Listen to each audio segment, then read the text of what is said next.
शाशी आदिकर्तारं उपानिते प्रणतक्लेशनाशाय अनन्ताय नमो नमः कल्पज्ञोऽहं सर्वज्ञोऽहं सच्चरणं जुगलरूपं त्वं नमामि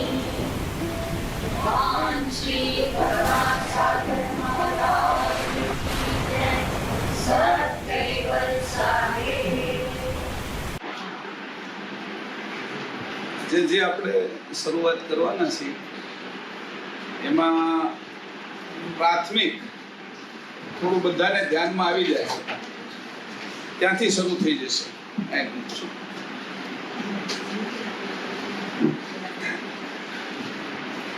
આમાં ગ્રંથની અંદર ક્યાં ક્યાં લખ્યું છે, ક્યાં ક્યાં આની ચોપાઈ છે, કઈ જગ્યા ઉપર એનું લખાણ છે, એની પણ વિગત આરાર હું આપતો જઈશ. એટલે એ જગ્યાએ આપણે જોઈ લેવાનું. ઘણી વખત એવું બનશે કે તમારે અગર ગ્રંથ રૂબરૂ નહીં હોય તો ઓલા જે આપણે વોટ્સઅપમાં કરેલા છે એમાંથી કાઢવાના એ પાના, એટલે આપણે ધ્યાનમાં આવે કઈ જગ્યાએ કઈ રીતે પરમ ગુરુએ લખ્યું છે આ વિષયમાં. શરૂઆત આપણે એમ થાય કે ઘણા એને એવા પ્રશ્નો કે ભગવાને હું કામ બનાવ્યું છે, બધાને હોય એક વખત થયો હોય આ બધું હું કામ બનાવ્યું છે. પછી એમાં આપને વિશે કે મને હું કામ બનાવ્યો છે,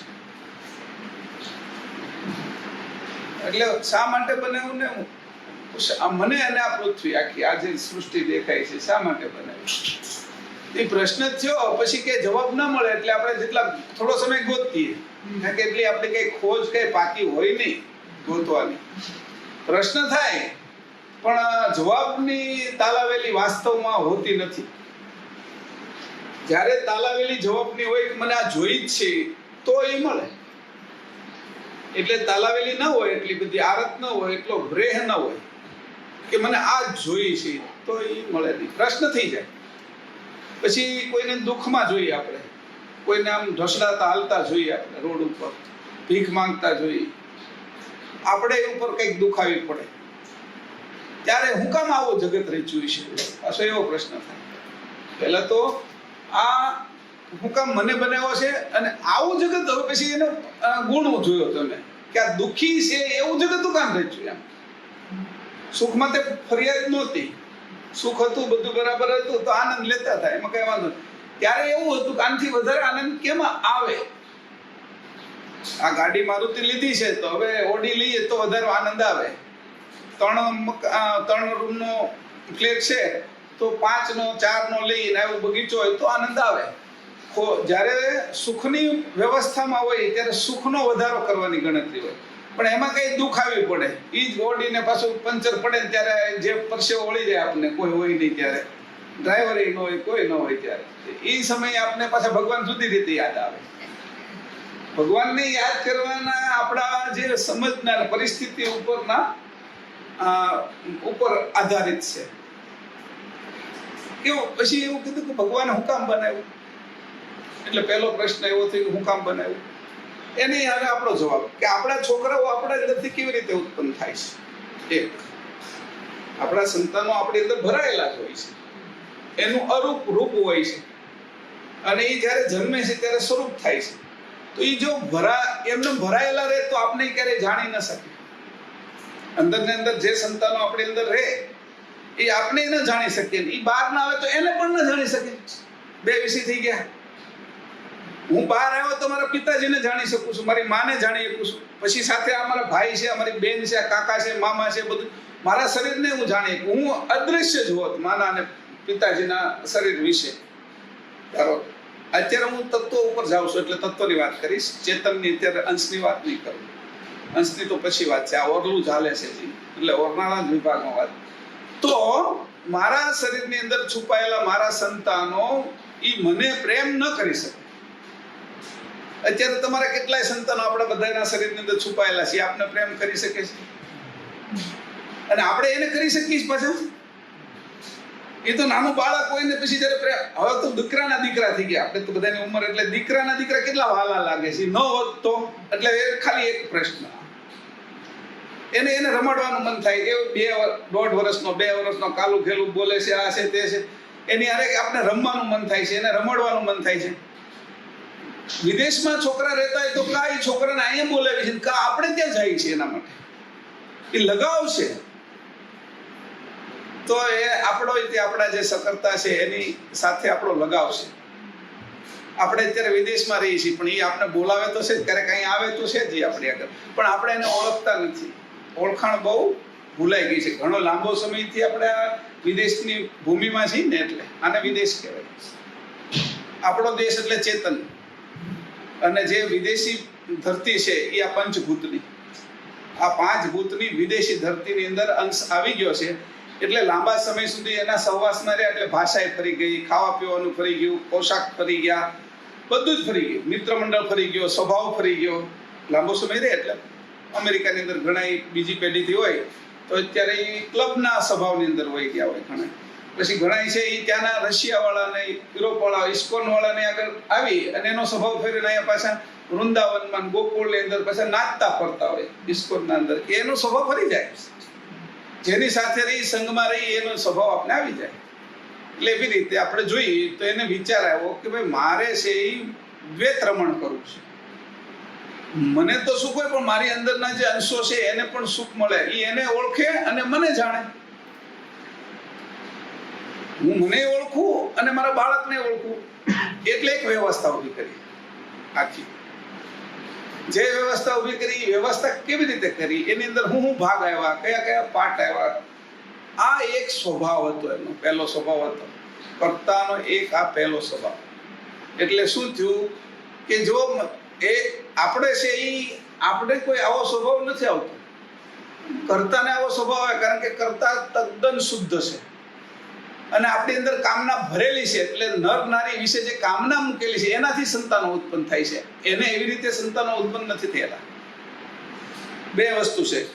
જે એક વ્યક્તિ છે કે જેની પરિસ્થિતિ એવી છે કે ભાઈ આ અને સંતાન, કે સંતાનની એને જરૂરિયાત જ નહોતી. ઘણી વખત આપણે જે જ્ઞાનેશ્વર છે એના માતા પિતા 2 સંન્યાસી હતા જ્ઞાનેશ્વરના.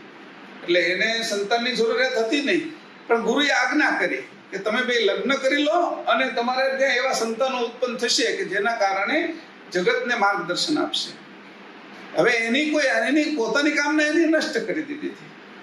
પછી એવી જ રીતે છે વેદવ્યાસનો જે જન્મ થયો પરાશર ઋષિ દ્વારા, તો પરાશરની અંદર કોઈ કામના નહોતી, પણ એક એવો જીવ આવી રહ્યો છે મારી અંદરથી, એવો ઉછાળા મારી રહ્યો છે કે જો વેદવ્યાસ બહાર આવે તો આ જગતનું કલ્યાણ થાય. આજે હજી ત્યાં એટલા વર્ષો થઈ ગયા છે તો વેદવ્યાસના ગીતા, વેદવ્યાસની જ ગીતા છે, મહાભારત, પછી પુરાણો, આ બધાય રચના અને 4 વેદના તે વ્યવસ્થિત ભાગ કરી અને જગતની સામે મૂક્યું. એ કામ વેદવ્યાસે કર્યું.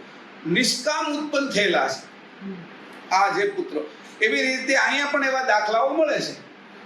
અને આપણે જે છે એ આપણા સંતાનો સકામ ઉત્પન્ન થાય છે કારણ કે એની એવી ક્રિયા કરેલી છે આપણી અંદર કે આપણી અંદર કામના ભરી દીધી છે. અને એ કામના શરીરમાંથી નીકળે નહીં ત્યાં સુધી અમુક વસ્તુ આપણા ઘરની અંદર ક્યારેક છે ને એ ઉંદરડ આવી જાય તો એ નીકળે નહીં ત્યાં સુધી આપણે ચેન ન પડે. હમણાં આ પલંગ હેઠે ગયો છે, આ સીટી નીચે ગયો છે, પેલા ડબ્બાની પાછળ વયો ગયો છે. આપણે હંમેશા હવે ડબ્બોય નથી દેખાતો, શેટી નથી દેખાતી, બીજું કઈ નહીં, ઉંદરડો જ મગજમાં રમ્યા કરે. એવી રીતે કામના મનની અંદર રમ્યા કરે. ઉત્પત્તિની શરૂઆતની અંદર જે કામના ઉત્પન્ન કરી એ મૂકી દીધી છે એ જ્યાં સુધી ન નીકળે ત્યાં સુધી એની અંદરથી આડ પેદાશ રૂપે સંસાર થઈ જાય છે. કામનાને ભોગવવા જવાનો જે પ્રયોજન થયું છે એમાંથી એવી કર્તાની નહોતી. કર્તા શુદ્ધ સંકલ્પી છે અને આપણો સંકલ્પ અશુદ્ધ છે. આ 2 વચ્ચેનો ફરક. 2 ઉદાહરણ આપ્યા, વધારે ઉદાહરણો ઘણાય છે પણ વેદવ્યાસનું પરાશર ઋષિનું અને જ્ઞાનેશ્વરનું હમણાંનું છે એટલા માટે નજીકનું છે. અને એ બંનેને પાછું એનું વાત હતું. એ બંનેને બ્રાહ્મણ જે લોકો હતા એ સમયના આચાર્યો એને પછી જીવતા પાણીની અંદર સમાધિ આપી એના માતા પિતાને કે તમે સંન્યાસી હતા અને તમે કેમ પહેલામાં આવ્યા. એ ગુરુ આજ્ઞાથી આવ્યા. અને એ 4 ભાઈ બહેનો છે એ શ્રેષ્ઠ યોગીઓ હતા. જ્ઞાનેશ્વર હતા, મુક્તાબાઈ એની બેન હતી, સોપાન હતો, પછી એના મોટા ભાઈ નામદેવ. નહીં, નામદેવ નહીં. નહીં, જ્ઞાનદેવ અને પેલા નિવૃત્તિનાથ. હા, નિવૃત્તિનાથ મોટા ભાઈ હતા.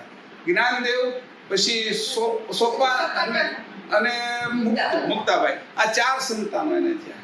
અને એ જગતના કામ માટે જ્ઞાનેશ્વરી ગીતાની જે સમજણ છે એવી સમજણ બીજી કોઈ ગીતાની નથી. જ્ઞાનેશ્વરી ગીતાની આખા ભારતની અંદર જો અત્યાર સુધીમાં કૃષ્ણ પછીની જો કોઈ ગીતા શ્રેષ્ઠ લખી હોય અનુભવ સિદ્ધ, તો જ્ઞાનેશ્વરી ગીતાની જેટલી કોઈની ગીતા શ્રેષ્ઠ નથી. ઈ એની ઉતાર કે આ બે આની અંદર આવા તત્વો પડેલા છે તો એને બહાર કાઢવા છે, એટલે એને લગ્ન કરાવ્યા. આશય નહોતો એનો, કામના વગરના ને કામનાની અંદર નાખ્યા. આના કરતાનો આશય તો આવડો મોટો હતો કે ભાઈ મારા અંશો જે અત્યારે આ સંસારમાં મારી અંદર પડ્યા છે, અનંત અંશો, પાર નહીં. આપણા અંદર આપણા સંતાનનો કઈ પાર છે? એનું એની એમ કે ભાઈ આ ડેડલાઈન આવી ગઈ, અને અંકુરનો કોઈ પાર ખરો? આંબો છે ઉગ્યો અને એની અંદર કેરી આવી, એનું ગોટલું વાવ્યું, એને કેરી આવી, એનું ગોટલું વાવ્યું, એનું કોઈ પાર ખરું? એ અપાર છે. એવા કર્તાની અંદર આપણે બધા પડેલા હતા. આપણે જે ચેતન છે ને, અને ઘાટ તો આપણે પાછળ લીધી, તો અહીંથી લીધો છે ને અહીંયા મૂકીને જવાનો છે. એટલે જે કર્તાના અંશો છે એને કર્તાએ બહાર કાઢવા છે. બહાર કાઢવા છે એટલે એની એક રચના કરવી પડે, એક યોજના કરવી પડે. પહેલો સ્વભાવ આવ્યો એને. હવે એ જે સ્વભાવ હતો એ કામના નહોતો, એ ઉપજણ હતી એની. આપણી કામના છે અને એની ઉપજણ છે. ઉપજણ અને કામનાની અંદર એટલો ફરક છે કે ઉપજણ છે એ નિષ્કામ છે અને કામના સકામ છે, વાસના એમાં ભળેલી છે. અને જે ઉપજણ છે એ કેવી છે? એ ઉપાસના છે. કામના છે એ વાસના છે. બરાબર? આ બે વચ્ચેનો ડિફરન્સ છે કે વાસના અને કામના. આ બે એક સાઈડમાં આવી ગયા. ઉપાસના અને ઉપજણ એ એક સાઈડમાં આવી ગયા. એટલે આ મુદ્દો જ્યારે શરૂ થયો એટલે એની પછી રચનાની શરૂઆત કરવી છે. મારે રચવું છે. હવે જ્યારે કાંઈ પણ કરવાનું છે ત્યારે મારે અગર અત્યારે ઉપલબ્ધ શું છે એનો આધાર મારે લેવો પડે. મારે અગર અત્યારે હું કરી શકું તો એની અગર ત્યારે કાંઈ હતું નહીં, માત્ર જાણ હતી. કરતા અગર કશું જ નહોતું. જો કોઈ એની અગર કંઈ હોય તો એને એનું ધ્યાન રાખવું પડે. વજનમાં તમારે અત્યારે કંઈક તમે બહાર ગયા હો અને ચશ્મા છે કે પાકીટ છે અને તમે બહાર જાઓ છો તો તમારે એ તમારી સાથે છે એટલે ધ્યાન રાખવું પડે. એટલે તમે જાગ્રત જ રહેવું પડે છે. ખીચામાં વધારે પૈસા મૂકી દીધા હોય ને તોય ત્યાં હાથ તો ત્યાં જયા કરતો હોય કે બહાર જાય તો એનું ધ્યાન રાખવું પડે. કરતા કશું જ નહોતું, જાણ હતી ખાલી. પોતે એકલા ચેતન હતા અને બીજું ખગાકાર શૂન્ય હતું. શૂન્ય જડ હતું, કરતા ચેતન હતા. હવે જડ જે શૂન્ય છે ઈ અને કરતા, જડ અને ચેતન એનો સંબંધ કેવી રીતે કરવો? આપણે બધા કહીએ દહીં બનાવવું છે આપણે, તો દૂધનો સંબંધ આપણે છાશની હારે કેવી રીતે કરીએ છીએ કે મેળવણ નાખી દો, મેળવણ નાખીને આપણે સંબંધ કરીએ છીએ એની સાથે. સંબંધ થયો એટલે સવારમાં દહીં થઈ ગયું, પછી એનું જે આખી ક્રિયા થતા ઘી થઈ ગયું, એ બધી. તો શરૂઆત શું કરી તો કે પહેલું છે એ પોતાનું જે જાણ હતી એ જે અજાણ હતું ખગાકાર શૂન્ય, પોતે સજાણ હતા અને ખગાકાર શૂન્ય અજાણ હતું. એની અંદર જાણ મૂકવી એટલે એની અંદર છે એ ગતિ ઉત્પન્ન કરવી. એ ગતિ જે ઉત્પન્ન કરી એની અંદર અવ્યક્ત તત્વો એવા ને એવા હતા. જો તો અવ્યક્ત તત્વોને કોઈ બનાવ્યા નથી, કર્તાએ બનાવ્યા નથી. એ ખગાકાર શૂન્યની અંદર અવ્યક્ત થી અવ્યક્ત સ્થિતિમાં હતા. એ અવ્યક્ત તત્વો કયા હતા તો એના વિશે હું થોડી વાત કરું કે ભાઈ કોઈ પણ વસ્તુ તમારે આપણે કરવી હોય તો એનો એક સ્વભાવ હોય. સ્વભાવ એ જ પ્રમાણે કામ થાય. તો હું હમણાં લખીશ પહેલા સ્વભાવની વાત કરું. સ્વભાવ એ શું છે? પ્રકૃતિ. એટલે કહેવત નીકળે પ્રકૃતિને પ્રાણ સાથે જાય. કહેવત કઈ છે કે માણસ નહીં કે તમે ગમે એટલું કેવો નહીં, તમારું ક્યાં માનવાનું? પ્રકૃતિના પ્રાણ સાથે જાય. એટલે પ્રકૃતિ એટલી બધી મજબૂત છે કે પ્રાણ જાય ત્યારે જ પ્રકૃતિ જાય. એટલે પ્રકૃતિની ઉપર આપણો કોઈ પણ હુકમ હાલતો નથી, પ્રકૃતિનો જ આપણા ઉપર હુકમ હાલે છે એવું થઈ ગયું. હવે આ એક સામાન્ય કહેવત છે. આનાથી વિશેષ કહેવતો છે. પ્રકૃતિનો ઉપર વિજય કરનારા ઘણા લોકો નીકળ્યા છે આ સૃષ્ટિમાં. કે પ્રકૃતિને પ્રાણ સાથે જાય તો કે એ પ્રકૃતિ શું છે? હવે કીધું ભાઈ એક દાંતની અંદર આપણે કઈ કઈ ત્યારે હમણાં કેરી બોખાતી તો એની અંદર કઈ એકાદો રેસો લાગી ગયો હોય તો જીભની પ્રકૃતિ શું છે? ખોખણી રહે જ નહીં. સ્વભાવ શું છે? તરત જશે ત્યાં આમ અડ્યા જ કરશે. પછી કંઈક આંખની અંદર પડ્યું છે તો આપણે રહી શકીએ છીએ કંઈક કહું એનો સ્વભાવ છે એ રહેવા જ નથી દેતો. સ્વભાવ કેવો છે કે એનું સ્વભાવનું કામ કર્યા કરે, આપણે ન કરીએ તો એ કરે.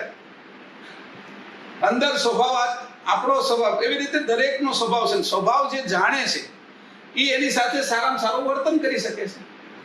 પ્રકૃતિ જાણે છે જે બીજા તત્વોની એ સારામાં સારું વર્તન. સિંહને પાળે છે ઘણા લોકો, તો સિંહ મારી નાખવાનો તો એ જે એને એના સિંહને જે આધીન રાખે છે એ સિંહની પ્રકૃતિને જાણે છે, એના સ્વભાવને જાણે છે. નકર સિંહ મારી નાખે છે બીજા પ્રાણીનો. એ જ મનુષ્યને અગર પાછા અનેક પ્રકારના ખેલ કરાવે છે અને સર્કસની અંદર એમાંથી પૈસા પણ કમાય છે. સર્પનો સ્વભાવ ડંખ મારવાનો છે. એ જ મદારી પાસે એના સ્વભાવને જાણે છે, ક્યાંથી પકડાય, કઈ રીતે મોરલી વગાડવી, પાછળથી હાથ કેમ નાખવો, એની દાંતમાંથી કેમ એના દાંતમાં રહેલું ઝેર કેવી રીતે કાઢી નાખવું. પાછા એની આગળ જ ખેલ કરાવીને મદારીઓ છે એ સાંજે પોતાનું પેટનું પૂરતું ગુજરાન ચલાવે છે. તો એ એનો સ્વભાવ છે. વાંદરાને ઘણા, પોપટને ઘણા પાળે છે, હાથીને પાળે છે. આ બધાનો સ્વભાવ છે. તો એવી રીતે દરેકનો સ્વભાવ છે. સ્વભાવને જાણીએ એટલે એની હારે કામ કરવાની મજા આવે. હવે સ્વાભાવિક આપણે સ્વભાવને જાણીએ છીએ. તમે લીંબુ સુધારો તો કેવી રીતે સુધારો? લીંબુ સુધારો તો કઈ રીતે સુધારો? તમે કેમ આડું સુધારો? ઊભું સુધારો? સુધરે તો ખરું ને ઊભું. તો કેમ કે જ્યારે તમે રસ કાઢશો ત્યારે વચ્ચેથી ફાટેલું છે તો એને દાણા છે એ ચૂંદાશે. તમે ઊભું પડશો તો પછી પાછી એની પેલી પડ આડું આવી જશે એટલે પૂરો રસ નીકળશે નહીં. તો એ તમે સ્વભાવ છે એ પણ સ્વાભાવિક જાણીએ છીએ એનો. દાડમને હવે એવી રીતે કાપીએ તો શું થાય? દાણાની અંદરથી રસ નીકળી જાય. રસ જેમાંથી કાઢવાનો છે એનો સ્વભાવ જુદો છે એટલે જુદી રીતે એની હારે વર્તન કરવું પડે છે. જેની અંદર છે એ દાણા છે અને દાણા આખા કાઢવાના છે, રસ નથી કાઢવાનો, એની હારે જુદી રીતે વર્તન કરવું પડે છે. તો જે લોકોને આ ખબર પડી એ શ્રેષ્ઠ પ્રકારની એક વ્યવસ્થા ઉત્પન્ન કરી છે. સ્વભાવ જાણી લીધો તો આ પેલી શીલ માછલીઓ ને એના આગળ ખેલ કરાવે, મગર આગળ ખેલ કરાવે. આના જે પેલા છે પતંગિયાઓની અરે રે મધમાખીનો સ્વભાવ જાણીને લોકો મધ ઉછેર કેન્દ્ર કરે. એને મધ આખો દી કોઈ મનુષ્ય ઉતારવા જાય તો એ કેટલું એક ટીપું કાઢી ના શકે, કારણ કે એની આગળ એ તાકાત નથી. એટલે મધમાખીને ઉછેરવાની તાકાત છે. એટલે મધ આખો દી પછી ફૂલવાડી હોય કે એવું હોય તો ત્યાં મધ ઉછેર કેન્દ્ર રાખે એટલે ફૂલની અંદર સ્વાભાવિક રીતે જાય અને મધ સૂસીને લઈ આવે, એ ભેગું કરે એટલે આ કાઢી લે. જેનો સ્વભાવ જાણે છે એ એની સાથે કામ કરે છે એ રીતે. એટલે હવે એ કીધું કે ભાઈ આ સ્વભાવ છે એ દરેક વસ્તુની અંદર જુદું. આપણે છે એ આપણે ખંજોળ આવતી હોય કોઈ પણ પ્રકારની કે મેલ હોય તો તરત હાથ વયો જાય છે. એ સ્વાભાવિક સ્વભાવ છે. જે સ્વભાવને જાણે છે એની કરતા પણ સ્વાભાવિક સ્વભાવને જાણે છે એ બહુ મોટું કાર્ય કરી શકે. હવે આ સ્વભાવ છે એ પ્રકૃતિ છે. ગીતામાં કીધું અને આપણા ગ્રંથમાં કીધું આ પ્રકૃતિ છે. પ્રકૃતિ કેવી છે કે તો મૂળ પ્રકૃતિ છે એ કેવી છે કે પ્રકૃતિ પંચભૂતના આધારિત છે. 5 તત્વો છે એના આધારિત પ્રકૃતિ છે. તો 5 તત્વો તો અત્યારે આપણે દેખાય છે, ભૂમિ, જળ, અગ્નિ, વાયુ અને આકાશ. એ જ બધાનું બંધારણ છે. એને આપણે ઘણી વાર આમ કરીને કરાવ્યા છે, અત્યારે કઈ કરાવવાની જરૂરિયાત નથી. એ જે તત્વો હતા એ અત્યારે જે ઉપયોગમાં આવ્યા છે એ તત્વો બધા મલિન છે. તો એવા શુદ્ધ તત્વોનું સ્વરૂપ શું હતું? જે કરતા એ શુદ્ધ તત્વો હતા, જે ખગાકાર શૂન્યની અંદર પડ્યા હતા એમ જ હતા. શૂન્ય જેવા જ હતા, જળ હતા, પણ એનો એક સ્વભાવ હતો. જળ એવો એક સ્વભાવ હતો. એ જળ સ્વભાવની અંદર પોતાનો ચેતન સ્વભાવ એને ઉમેર્યો એટલે એ મૂળ જે શુદ્ધ તત્વ હતા એ કયા પ્રકારના હતા? તો કે 5 પ્રકારના શુદ્ધ તત્વો હતા. એ ક્યાં છે? તો જ્ઞાન વિજ્ઞાન પાના નંબર 9 માં છે. એ કેવા હતા? કે શુદ્ધ તત્વો, જે તદ્દન શુદ્ધ હતા. અત્યારે ખાલી બે જ વસ્તુ છે, એક હકાકાર શૂન્ય અને એક કર્તા કૈવલ્ય. આપણામાં બે જ વસ્તુ છે, એક હું પોતે અને એક આ ઘાટ જે આપણો છે. આપણે બે વસ્તુ છે, એને જોડવાનું એક ત્રીજું બળ, ઈ પ્રાણ રૂપે ઉત્પન્ન થયું, ઈ પ્રકાશ પ્રવૃત્તિ, ઈ આપણો શ્વાસ. એને આપણે અત્યારે લીધા શુદ્ધ તત્વો.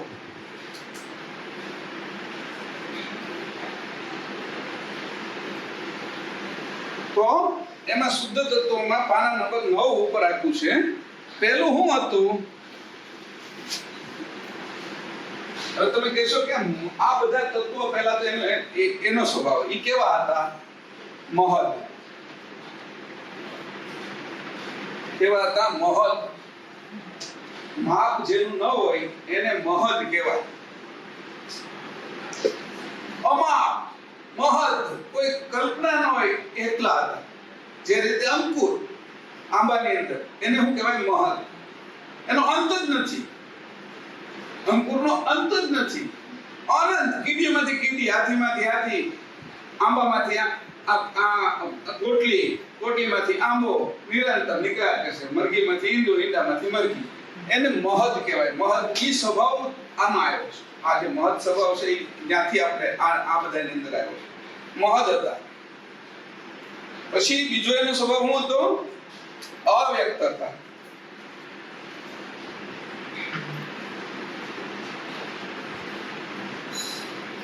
પહેલા મહદ હતા, બીજું અવ્યક્ત હતા.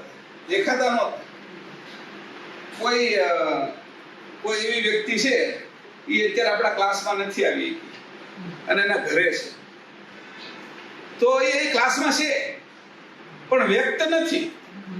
હવે જે આને જાણતો હોય અવ્યક્તને, ઈ એને પકડી શકે. અત્યારે જે અહીંયા અત્યારે આપણે ફોન આવે છે બધા, તો એ જ્યાં સુધી આપણા ફોનમાં આપણે સામે નથી દેખાતા WhatsApp ની અંદર, ત્યાં સુધી બધા અવ્યક્ત છે.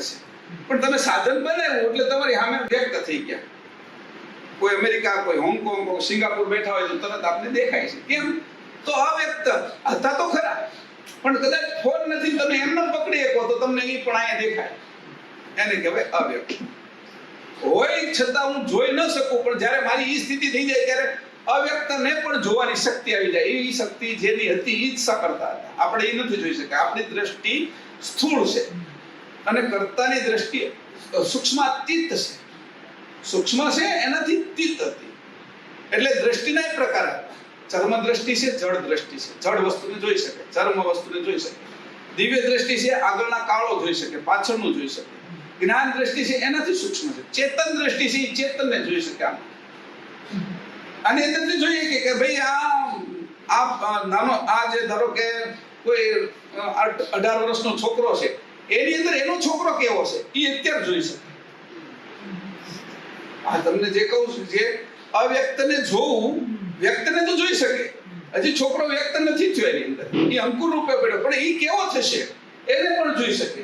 એવા ઘણા ઋષિ મુનિઓ પોતે છે એ અવ્યક્ત શરીર. આપણે મૃત્યુ થઈ જાય ને એટલે શરીરમાં હોય, આપણે અવ્યક્ત ફરતા હોય 10, 12 દિવસ, 11 દિવસ પ્રાણ રૂપે, જીવાત્મા, અંશ રૂપે નહીં. તો એ જીવાત્મા રૂપે જે ફરતા હોય આપણે, ત્યારે આપણે કોઈ જોઈ ન શકે. હોય ખરા, પણ આપણો એ અભ્યાસ નથી એટલે પછી થાકી જાય ને કે હવે આ કોઈ મને માનતા, પછી આગળ જાય, ત્યાં સુધી ન જાય. અહીંથી કરે એ અવ્યક્ત. એવી રીતે મહદ હતા, અવ્યક્ત હતા. તો એ કે ઈ શું હતું? તો કીધું મહદ અવ્યક્ત અમૃતમય ભાસ માત્ર હતી. મહદ અવ્યક્ત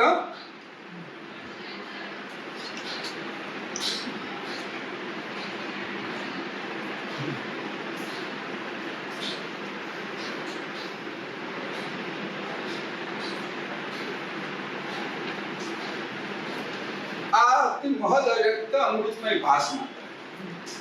ઈ પહેલું હતું, એ હતું શૂન્ય.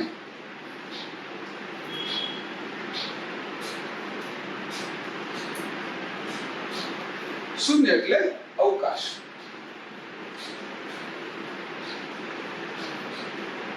એટલે આકાશ.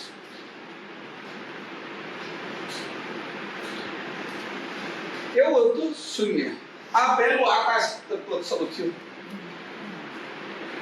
મહદ અવ્યક્ત આકાશ તત્વ અહીંયા શરૂઆત થઈ. એ કેવું હતું? તો આ પહેલું શૂન્ય સ્વરૂપ છે. આની અંદર હજી કોઈ ક્રિયા ન થાય. આ અક્રિય છે, એની અંદર કોઈ શક્યતા નથી. બીજું શું થયું? એટલે બીજું થયું મહદ અવ્યક્ત શુદ્ધ અર્ધ માત્રા. આ બિંદી થઈ ગઈ છે.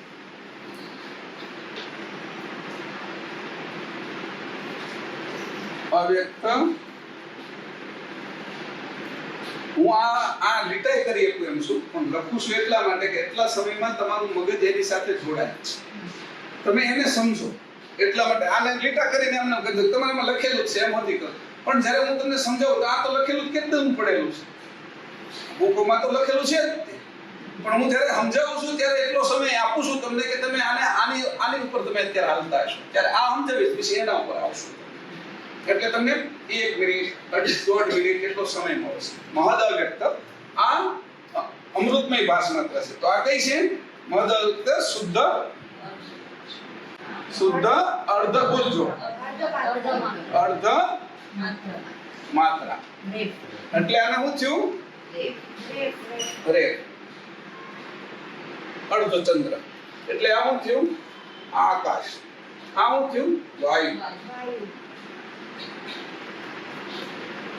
અહીં વાયુ આ રીતે પડેલો હતો. બરાબર?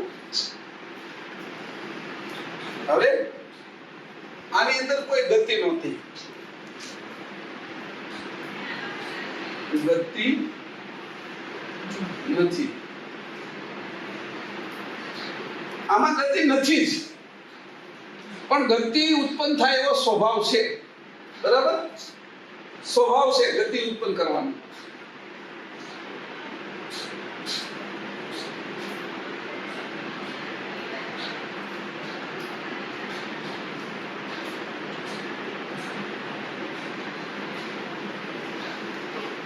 સ્વભાવ, એને સ્વભાવ છે એની અંદર. એટલે પેલું તો સ્થિર છે, આનો સ્વભાવ છે ગતિ ઉત્પન્ન થાય, કારણ કે એમાં વાયુ છે. આ અગતિ વાળા હોવા છતાં. ત્રીજી વસ્તુ શું છે? 1 આ 2 અને ત્રીજું મહદ અવ્યક્ત આક્રાંત માત્રા. હવે આને લીટા કરી નાખું છું. શું છે? આક્રાંત માત્રા.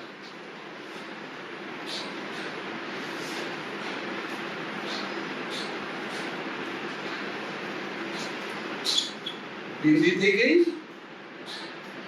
રેપ થઈ ગયો, અને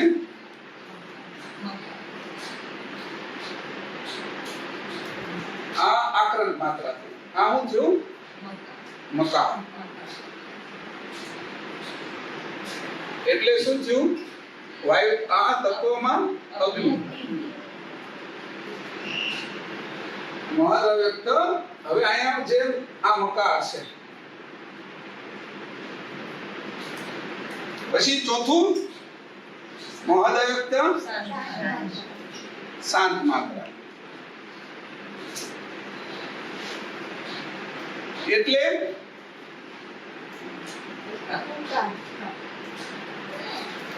એ શું થયું? જળ.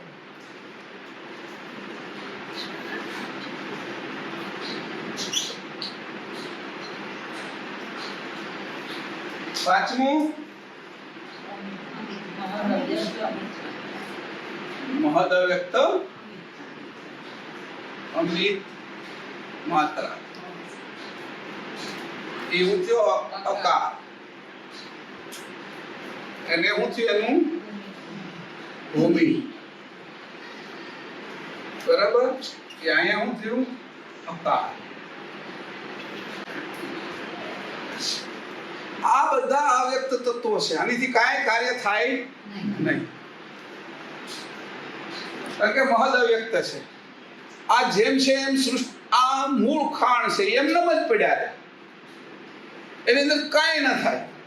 પણ છતાંય આનાથી જ બધું થાય. આનાથી જ બધું થાય. આનાથી કાંઈ ન થાય, આના દ્વારા થાય. બરાબર? હવે જ્યારે આ રીતે અહીંયા કીધું કે સત્વ શૂન્ય અર્ધ માત્રા, એને આપણે અહીં જોડી દીધી. એટલે ઓમકારનું રૂપ બંધાઈ ગયું. આ પહેલો ઓમકાર હતો ત્યાં, જે એને કીધું નાદ બ્રહ્મ. પણ હજી બ્રહ્મ ઉત્પન્ન નતું થયું, એની પહેલાનો નાદ બ્રહ્મનું બીજ. એ રીતે આ હતું. એટલે એની અંદર 5 તત્વો છે. આ આદ્ય શક્તિ થશે, પછી આ નિરંજન પુરુષ થશે, પછી આ આદ્ય શક્તિ થશે, આ શંકર થશે, આ છે એ વિષ્ણુ થશે, અને આ બ્રહ્મા થશે. આ થશે આકર્ષણ થશે, આ થશે એ ઉર્જા થશે, આ મકાર છે એ ન્યુટ્રોન થશે, ઉકાર છે એ પ્રોટોન થશે અને ઇલેક્ટ્રોન થશે, અને અકાર છે એ પ્રોટોન થશે. એટલે પ્રોટોન, ઇલેક્ટ્રોન, ન્યુટ્રોન, ઉર્જા અને આકર્ષણ, આટલી વસ્તુ શુદ્ધ ઓમકારની અંદર ભરેલી હતી. આ થયું વિજ્ઞાન. બરાબર. હવે અહીંથી આ જે છે એ હજી કોઈ પણ પ્રકારના આમાં કાંઈ નથી થયું. આ જે પ્રોટોન, ઇલેક્ટ્રોન એમાં હજી કાંઈ નથી થયું. એ એમ જ પડેલા છે. એ મૂળ તત્વ એને જોયું. મેં જોયું કે મારે અગર આ ખગાકાર શૂન્યમાં આ પડેલું છે, હવે મારે એને સાથે કાર્ય કરવું છે. એટલે હવે આને હું ફોટો પાડી દીધું અને ભૂસવું તો ભૂસી નાખજો. એટલે આ જે ધ્યાનમાં આવી જાય. હવે આપણે આનેથી શરૂઆત કરવી છે, ઉત્પત્તિના માર્ગમાં જવું છે.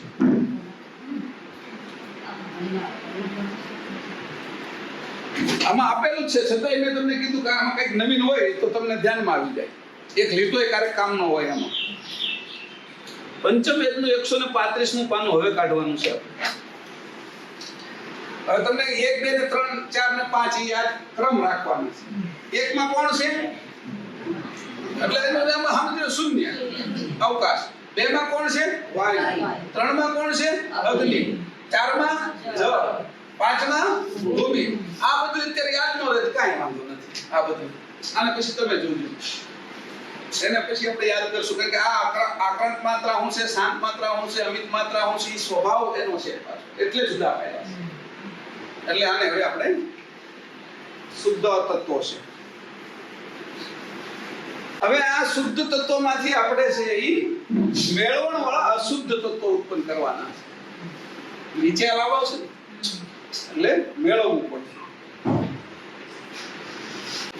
જ્યાં સુધી એ અલગ ને અલગ રહેશે ત્યાં સુધી શુદ્ધ છે. એની અંદર કંઈક એકબીજાની મેળવણી થાય છે ત્યારે અશુદ્ધ થાય છે. દૂધની અંદર છાશના ટીપા દહીં થોડું મૂકી દઈએ છીએ એટલે મેળવણ થઈ જાય છે, એ અશુદ્ધિ જ કરી છે. અશુદ્ધિ હવે કંઈક નવા કામ માટે કામની છે. અશુદ્ધિ છે, શુદ્ધિ અને અશુદ્ધિ એ કયા કયા વિષયમાં કામ લાગે છે એ પણ જોવાનું. અશુદ્ધ પણ ક્યારેક કામ લાગે છે. ઘરેણા બનાવવા હોય તો શુદ્ધ સોનાના ઘરેણા બનાવવા હોય તો નથી એટલા બનતા. એની એને કંઈક મેળવણ કરવું પડે. ઘણી વસ્તુની અંદર મેળવણ કરવું પડે. મૂળ જ મેળવણથી શરૂ કર્યું છે. હવે મેળવણી ક્યાંથી કરી? એટલે એને વાંચો પાના નંબર 135 માં શું થયું? મહદ જે હતું, મહદ પહેલો નંબર એટલે આકાશ. મહદ આકાશમાંથી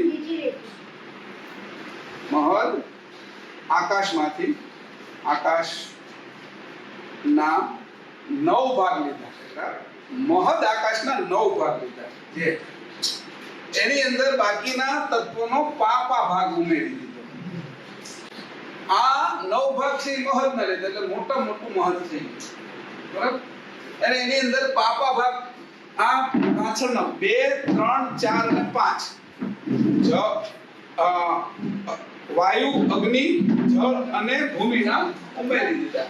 એટલે કેટલા થયા? 10 ભાગ થઈ ગયા. આ પહેલું તત્વ રહ્યું અશુદ્ધ તત્વ આકાશ.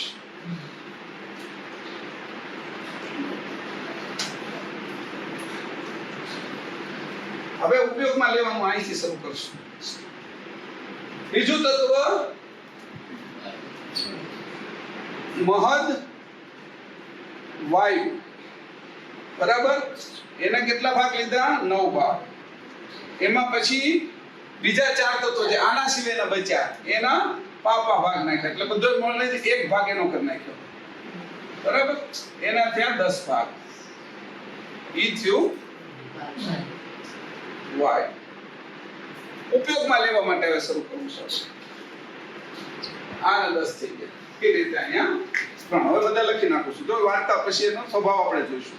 મહદ અગ્નિ ના 9 ભાગમાં બાકીના 4 તત્વોનો એક ભાગ પાપા ભાગ ઉમેરી દીધો એટલે 10 ભાગ થયા. એનાથી થયો અગ્નિ. 4 મહદ જ એના 9 ભાગમાં બાકીના 4 તત્વોનો પાપા ભાગ નાખી એક ભાગ જે તૈયાર કર્યો એના 10 ભાગ થયા. એનાથી જળ તત્વ થઈ ગયું. 5મું મહદ ભૂમિ. આને અત્યારે ભૂમિ એટલે જ કહું છું, નકર વાસ્તવમાં તમિક માત્રા છે. ઓલી શાંત માત્રા છે, આ આક્રમક માત્રા છે, પણ આપણે સીધું સમજાય ને એટલા માટે આક્રમક માત્રામાં નામાં ને એમાં બધામાં ગોટે ચડી જાય એટલે પહેલા કહી દીધું, છૂટું પાડી દીધું. ભૂમિના 9 વત્તા 1 ભાગ પાપા ભાગ નાખી ભૂમિ સિવાયના જળ અગ્નિ વાયુ અને આકાશના એવી રીતે કરીને 10 ભાગ કર્યા. આના થયા ભૂમિ તત્વો. આટલી તૈયારી આની થઈ ગઈ. આ તૈયાર થઈ ગયો. આ કઈ રીતે તૈયાર કર્યું? વૃત્તિથી. પહેલા આપણે સ્વિચો ફેરવતા હતા. આપણું ટીવી ચાલુ હોય તો એની સ્વિચ ફેરવવી પડે. જૂના ટીવી હોય ને એને ત્યાં જઈને ચેનલો ફેરવવી પડે, અવાજ ઓછો વધારે કરવો પડે, ઝરમરિયા પડતા હોય તો પાછું ફેરવવું પડે. હવે એવું નથી, અહીંથી રિમોટથી કરવાનું છે. અને આનાથી પછી આગળ આવશે ખાલી વિચાર કરવાનો છે. આપણે 6th સેન્સમાં જ્યારે શરૂ થઈ જઈશું એટલે વિચાર, ત્યારે પદાર્થ કદાચ નહીં હોય એટલે આપણે સીધું દેખાતું છે, ફોન બધું સમજાયું. એટલે એનાથી જે સૂક્ષ્મ થતા જઈશું. આ એ સૂક્ષ્મની વાતો છે. હા, જ્યારે ત્યાં સુધી પહોંચશે માણસ ત્યારે સ્થૂળમાં આવ્યો છે, સંશોધન થતા જશે ત્યારે આ જ બધું આવશે શરૂઆતમાં. આના આધારે જ બધા સંશોધન થશે, ખબર હોય કે ન હોય. દુનિયાના જે સંશોધન હશે જેની અંદર આકાશ તત્વ વિશેષ હશે એ આકાશ સુધી ઉડતું હશે, એ આકાશમાં જ રહેતું હશે. જેની અંદર વાયુ તત્વ વધારે છે એ એને ગતિ આપતું હશે. તો પ્લેનને ગતિ આપવાનું કામ વાયુ તત્વ કરતું હશે, એને ઈંધણનું રૂપાંતર કરી નાખે અને આકાશ તત્વ વિશેષ ખેંચાઈ જાય એની અંદર. અને ગતિ, આ બધી ગતિના કારણે આકાશ જે પ્લેન આકાશમાં ઉડે છે એના કારણો આ જ છે. સ્ટીમર પાણી ઉપર હાલે છે એના કારણો આ જ છે બધા. એટલે જે કઈ સંશોધનો થશે એ ટોટલ થશે અને જૂના થઈ ગયા. એ બધાનું કારણ તો આ જે આખું પહેલું જે શરૂઆત હોય, બોન્ડિંગ હોય, જે શરૂઆતની જે રચના હોય એના આધારિત જ થાય. રચનાને છોડીને કોઈ ન થાય, કારણ કે સ્વભાવને છોડીને કાંઈ કામ ન થાય. ગોળ મને છે એ તીખો લાગે તો ગોળ ના હોય એમ કહીએ કે આપણે સ્વભાવ જ નથી. એટલે આ તત્વથી આટલી શરૂઆત થઈ. હવે કીધું આનું આ જે આવ્યા છે તો એમ કીધું ભાઈ આમાં જે આને કેવી રીતે તમે ઓળખશો, એટલે એમાં કીધું છે જે આકાશ તત્વની અંદર જે ભૂમિ તત્વનો પાર ભાગ આવ્યો છે, કયો છે જોતો વાત. હા, પણ પૃથ્વી તત્વના 9 ભાગ લઈને તેમાં બીજા 4 તત્વોના પાપા ભાગ મૂકીને હવે આને 10 ભાગનું જે પોષણ કર્યું તેનાથી શું શું થયું તે કહું છું. હા, હવે જો એને કીધું પૃથ્વી તત્વના 9 ભાગ લીધા છે. અહીંથી આપણે ઉલટા લઈ. હવે આને હું ભૂસી નાખું છું, તમને ધ્યાનમાં આવી ગયું છે બરાબર. એને સાઈડમાં લઈ લઈએ છીએ. હવે કીધું કે આને આપણે પહેલો લઈ 5માંથી. આ 5મું એટલે ભૂમિ બરાબર. આ 5મું પહેલા લઈએ છીએ કે ભૂમિ તત્વના 9 ભાગમાં 9 ભાગ જે પાપા તત્વ જે આ નાખ્યા, પાપા તત્વ જે નાખ્યા તેનું શું થયું?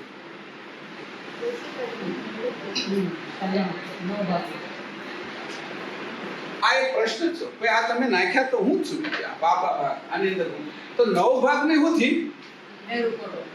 આ 9 ભાગ છે એનીથી શું થયું? આ જે 9 ભાગ છે એમાંથી મેરુ પર્વત, મેરુ હંધાઈથી મોટો પર્વત હતો પહેલા. અત્યારે જે એવરેસ્ટ છે એની કરતા જે ગંગોત્રીથી ઉપર જાઓ તમે એટલે તપોવન આવે, તપોવનથી આગળ જાઓ એટલે નંદનવન આવે. નંદનવનની બાજુમાં એ મેરુ પર્વત હતો એટલે ત્યાં આગળ છે એ દેવોની સભા ભરાતી એવું કહેતા. અને મેરુ પર્વત બહુ મોટો હતો, દુનિયામાં મોટો પર્વત મેરુ હતો. પછી પૃથ્વીનો જે આ જે ભાગ છે આપણો ઇન્ડો એશિયા પ્લેટ, એ જે દબાય છે બે જો જોઈન્ટ થાય છે એના કારણે હિમાલય ઊંચો થતો ગયો એટલે એટલો ઊંચો થઈ ગયો પછી ઓલી બ્રેક એને રહી નહીં શકી એટલે પછી એ તૂટી ગયો ઉપરથી બહુ ઊંચું થાય આપણે લોટ છે તમે ઊંચો કરતા જાવ ને એટલે ઊંચું થતું જાય લોટ પણ ધીરે ધીરે છે એ પછી ઉપરથી પાછું તૂટી હલી જાય કારણ કે એટલું એની અંદર ધારણ કરવાની શક્તિ ન હોય એટલે એ બ્રેક થઈ ગયો એટલે ત્યાર પછી મેરુ પર્વત છે એ તૂટ્યો ત્યાર પછી પૃથ્વીમાં એ નાનો છે અને એવરેસ્ટ આગળ વધી ગયો એટલે મેરુ પર્વતને લઈને આ પૃથ્વી પરનું સમજાવવા માટે કરું છું આજે આ મેરુ પર્વત બન્યા નથી એટલે આપણે ક્યાં ઉપર છે એ મૂળ મેરુ છે એનો આ પડછાયો આ મેરુ પર્વત છે એ પડછાયો છે મૂળ નથી આ જે મૂળની વાત અત્યારે કરું એટલે કદાચ મેરુ પાસે તો મેરુ તો આ પૃથ્વીનો છે અને તમે તો ત્યાંની વાત કરો છો હજી તો કાંઈ પણ બન્યું નથી પણ એને સમજાવવા એટલે સ્થૂળમાં મારે સમજાવવા માટે કીધું મેરુ પર્વતની બીજા પર્વત આદ્ય લઈ પર્વત તો અને બીજું હું પર્વત રહી ગયું. હા બીજું હું લખ્યું મેરુ પર્વતની આદ્ય લઈ સર્વ પર્વતો રચાયા છે. આદ્ય લઈ સર્વ પર્વતોની રચના થઈ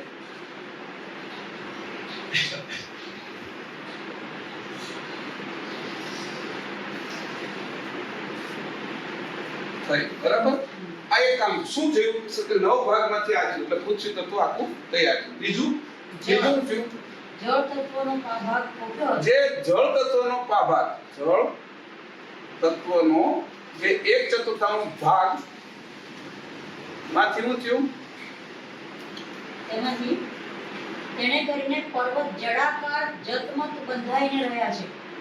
આજે આપણે લોટ બાંધી એમાં પાણી નાખીએ તો જળાકાર જડવત બંધાઈને રહે ને લોટ નકર તો કઠણ રહે નહીં ને બંધાઈને ન રહે ને એટલે કીધું કે આ પર્વતોની બધા બંધારણ કેની કર્યું છે તો એ કે જે ભાગ હતો ને એનાથી બંધાઈ ગયેલા છે નકર બધા આણો હોય એના જુદા પડી જાય છે બરાબર તત્વનો એ કે એની કે ભાગથી પર્વતોનું બંધારણ થયેલું છે જળ તત્વના ભાગથી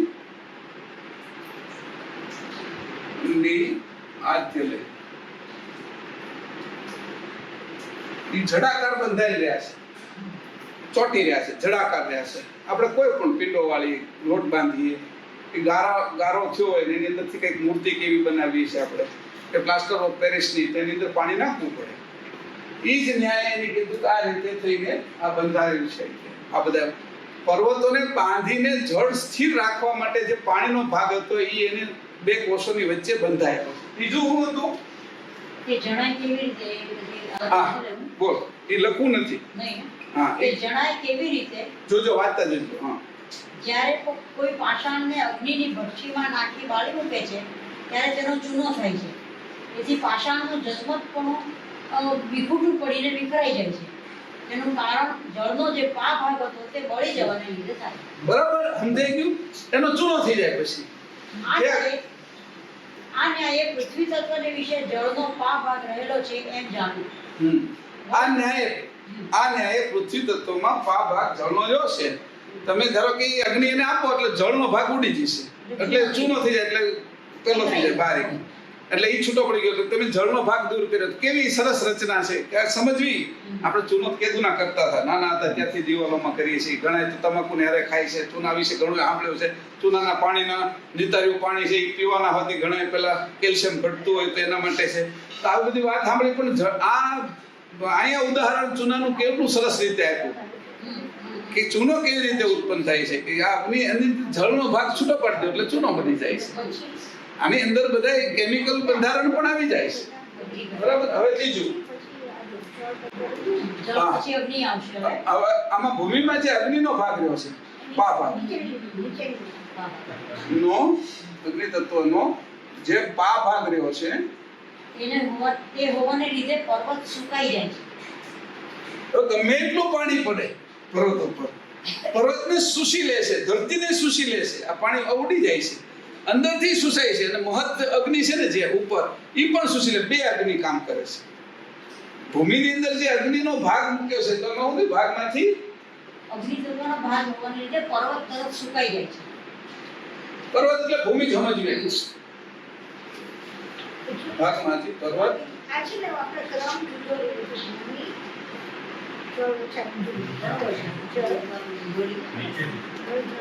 હવે જળ આવશે નહીં, વાયુ આવશે. આ હું આવ્યું અગ્નિ આવશે. બરોબર, આમ તો આવી ગયું. ભૂમિ, જળ, અગ્નિ. હવે વાયુ આવશે. બરોબર, હવે પર્વત હવે આ સુકાઈ જાય છે. આપણે બધાને ખબર છે સુકાઈ જાય છે એનું કારણ અગ્નિ છે. રોટલી શેકી આપણે એટલે તરત તે એવી રીતે પર્વતો પર પાણી પડે છે. આ છે તે અગ્નિ તત્વનો જે ભાગ ભૂમિ તત્વમાં ભાગ મૂક્યો છે એના કારણે આ ઘટના ઘટી રહી છે. આ ઘાટ વિશે ઘટી રહી છે શરીરમાં. આપણા શરીરની અંદર આ બધી જે ઘટના છે એ નિરંતર ઘટ્યા જ કરે છે. જેવું મહદમાં છે એવું આપણી અંદર ચાલ્યા કરે છે. જો એને બરાબર જોઈએ તો કેટલાય પ્રકારની આપણા જે રોગોમાંથી પણ આપણે મુક્ત થઈ જઈએ, દવાઓમાંથી મુક્ત થઈ જઈએ, આયુષની અંદર ફેરફાર થઈ જાય. આ જે આપણું આ બધા તત્વોનું વર્તારાના કારણે જ તે આ બધું થાય છે. એટલે એ તત્વને બરાબર સમજીએ એટલે તરત જ તેને જાણીને અમુક વસ્તુ કરીએ એટલે કામ આપણું ઘણું સારું અને સરળ થઈ જાય. પછી ચોથું તત્વ આ ભાગ વાયુ તત્વનો હોવાને લીધે પર્વત પાણીનું શોષણ કરી લે છે. એ વાયુ વિભાજન. વાયુનો ભાગ હોવાથી પર્વત પાણીનું શોષણ કરી લે છે. આ ભાગથી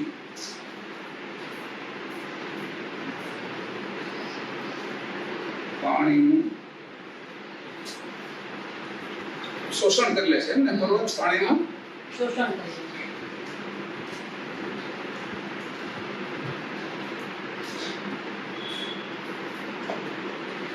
હવે કીધું કે આ સુકાઈ જાય છે, આ શોષણ કરી લે છે. એની અંદર શું ફરક? આ મુદ્દો તો આવો જ આવશે ને કે શું આ સુકાઈ જાય. અગ્નિ કોઈને પણ મારો તમે આપણે ગરમ આપણે ઓલું હેર ડ્રાય કરીએ તો એની અંદર બે વસ્તુનો ઉપયોગ એક સાથે કરે છે. આ હવાનો અને અગ્નિનો. હવે એ ઠંડો નાખે તો તમને હુકાતા જીવાર લાગે. પછી આપણે બાથરૂમમાં ગયા પેલા હવા અને ગરમ એટલે આગ તરત સુકાઈ જાય. એ આ જે વસ્તુ છે જેની ગોતી છે એને ખબર નહીં હોય તો એનો ઉપયોગ કર્યો. એને ખબર નહીં હોય, એને ખબર છે કે વાયુથી છે અગ્નિથી છે એ સુકાય છે અને વાયુ છે એ શોષણ કરી લે છે. તમે હવે આ વાત છે આપણે કપડા હુકવી છે ન્યા હોતી થાય છે.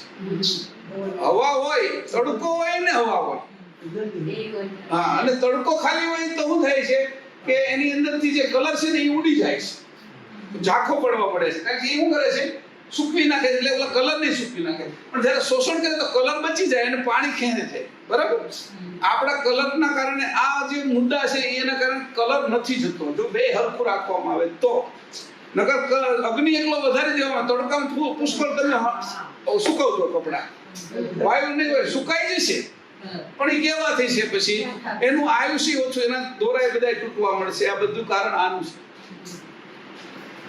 એને ખબર હોય કે ન ખબર હોય, જેને જે કરવું એ કરે ને સકર્તાની યોજનાની અંદરથી બહાર કોઈ કરી જ ન શકે.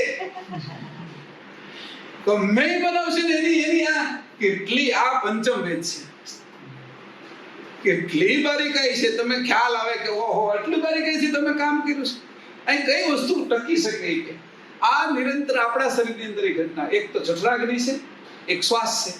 હવાનું કામ જે સૂકવવાનું શોષવાનું કામ છે એ શ્વાસ કરે છે અને સૂકવવાનું કામ હવા કરે છે. હવે એ બેયનો સંયોગ એવો છે કે ચામડી છે ને એ હાવ ડ્રાય નથી થઈ જતી. એ જળ તત્વના ભાગ છે એના કારણે રહે છે. પણ જ્યારે દિવાળી પછી જે ભૂર વાય છે ત્યારે શિયાળામાં પછી આમ કરો તો કેમ કે જે જળ તત્વનો ભાગ છે ને નીચે વયો ગયો છે, એ એટલો અંદર વયો ગયો એટલે ઉપર તમે આમ કરો એટલે લીટો પડે, ત્યાં નહીં પડે ચામડી ઉપર.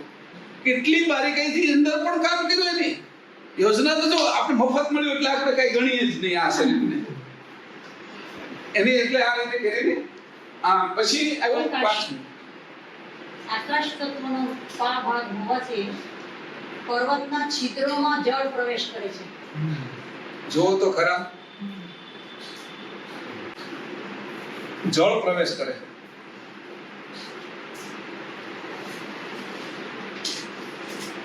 આ વાસ્તવિક મુદ્દો સમજવો જોઈએ. નદીઓ છે એ ઉપર તો ચાલે છે પણ એક પ્રવાહ નીચે પણ ચાલે છે. જે આપણે ડાર કરીએ, એક કૂવો ખોદીએ તો અંદરથી પાણી આવે છે, તો નીચે પણ પ્રવાહ ચાલે છે. એ પાણી છે એ જો ખાલી ભૂમિ 9 ભાગ હોત એની અંદર જો આકાશ તત્વનો ભાગ ન મૂક્યો તો એ ચોંટી જાત, એટલે ઉપર ને ઉપર ભરાયેલું રહે. આકાશ તત્વનો જે ભાગ મૂક્યો છે એટલે એ અંદર છે એ છિદ્રોમાંથી પ્રવેશ કરે છે. ઘણી વખત તમે પહાડો ઉપર પણ આ જે તમે કુવા જોયા છે, પેલા આપણે શેત્રુંજય જઈએ, પછી આબુ અંબાજી જઈએ, બીજા બધા જે પર્વતો ઉપર જઈએ આપણે સાપુતારાની, તો ત્યાં સુધી પાણી અંદર જે શોષાયેલું પાણી છે એ કુવામાં ડારની અંદર ઉપર પણ નીકળે છે. નકર બધું વહી જવું જોઈએ, એ શોષીને જે સંગ્રહ કરે છે એવી વ્યવસ્થા છે. એ જ વ્યવસ્થા આપણી અંદર છે કે આકાશ તત્વનો જે ભાગ છે એના કારણે આપણી અંદર આકાશ તત્વનો ભાગ છે, આ રોમ છે ને રૂવાટી, એની અંદરથી જેમ પરસેવો બહાર જાય છે ને એમ પરસેવો બહારથી હોતી ભેજની અંદર એ ખેંચે છે. આકાશ તત્વ છે શ્વાસ નાકથી જ નથી લેતા આપણે, મુખથી જેમ લઈએ છીએ ને એમ છિદ્રોથી પણ આપણે શ્વાસ લઈએ છીએ. ચોમાસું આવે, વાતાવરણ ફરે એટલે આપણે જે કફ પ્રકૃતિના લોકો હોય ને એને અગ્નિ તત્વ વધારે આવ્યું એટલે કફ જામી ગયો, એટલે ચોંટી ગયો. એના આમ આ દિવાલ ઉપર કેમ આપણે કલર કર્યો છે એ રીતે એ ફૂંકાઈ ગયો હોય. પણ તમે જેવો આ શ્વાસ લેવો મળ્યો, આ ભેજવાળો, ભેજ વધી જાય, એ શ્વાસ પાછો અંદર જાય એટલે કફ છૂટો પડે, એટલે તરત શરદી જેવું થવા મળે. પછી એને એ શરદી ઠંડુ પડવા મળે એટલે પછી ગરમ થવા મળે શરીર, એટલે તાવ આવવા મળે. આ બધી પ્રક્રિયાઓ જે ઋતુના ફરકથી થાય છે એની અંદર આપણી અંદર ફરતા વાર લાગે છે, ઉપર તત્વો ફરી ગયા છે એટલે આપણી અંદર એનો રોગ અથવા એની જુદી પ્રક્રિયા કરીને એ પછી પાછું 3-4 મહિના માટે વ્યવસ્થિત ચાલે ને એની વ્યવસ્થા કરી નાખે છે. અને આપણા ઋષિ મુનિઓની બધા જાણતા હતા કે ભાઈ આ ઋતુ બદલાય છે એટલે આવો ખોરાક લેવો, આવી વસ્તુ કરવી, આવા કપડાં પહેરવા, આવી રીતે રહેવું, એ બધું જાણતા હતા એટલે આપણે બહુ તકલીફ ઓછી પડતી હતી. વિદેશમાં એ બધી વ્યવસ્થાઓ નથી, એટલે દવા ઉપર જ આધારિત છે. આપણે આગળ આ બધી વ્યવસ્થા હતી કે ભાઈ આ સમય આવે, ચૈત્ર મહિનો આવે તો લીમડાનું પાણી 9 દિવસ મહિનો એ લીમડો પીવો, દાંતણ કરવું. પછી હોળી આવે તો કે કોઈ ધાણી ખાવી, સૂકા પદાર્થો બધા ધાણી ખાવી, પછી દાળિયા ખાવા, પછી પાછો ઉત્તરાયણની શરૂઆત થાય કે તલ અને ગોળના લાડવા ખાવા, સિંગના લાડવા, જેમાં તેલી પદાર્થ વધારે હોય. એ બધી વ્યવસ્થા, એ બધાની અંદર કાર્ય તો આ જ કરે છે. મૂળ વસ્તુ આપણા શરીરમાં લ્યો કે કીડીમાં લ્યો કે બ્રહ્માંડમાં લ્યો, યથા પિંડે વ્યથા બ્રહ્માંડ, તો કે આટલું બધું કે છિદ્રોમાંથી જળ, આપણા છિદ્રોમાંથી જળ નીકળે છે તો જાતું હોય ને, નીકળે છે તો જાય છે. અહીંયા વનવે નથી, સુસે જ છે આખા દિવસની અંદર. એટલે એ બધું કામ છે એ રીતે કે આ બધા જે તૈયાર થઈ ગયેલા એમાંથી આ ભૂમિ તત્વ છે એ મલિન ભૂમિ તત્વની અંદર આ 4 ભાગ ભેળવ્યા છે એટલે આવા કાર્ય માટે તૈયાર થઈ ગયું. આના સજાતી ભાગ, હવે જો પા ભાગ એમાં રહ્યો છે, જળ તત્વનો વિશેષ ભાગ આમાં વધારવો હોય તો પાનો 1 ભાગ કરી નાખવાથી શું થાય એ પણ આવશે. પછી પાનો આ પા ભાગ છે જળ તત્વનો, એનો અડધો કરવાથી શું થશે એ પણ આવશે. આ પા ભાગે તો મૂળ તત્વ બને, આનું નામ મૂળ ભૂમિ તત્વ છે. આ બાજુનું જે અશુદ્ધ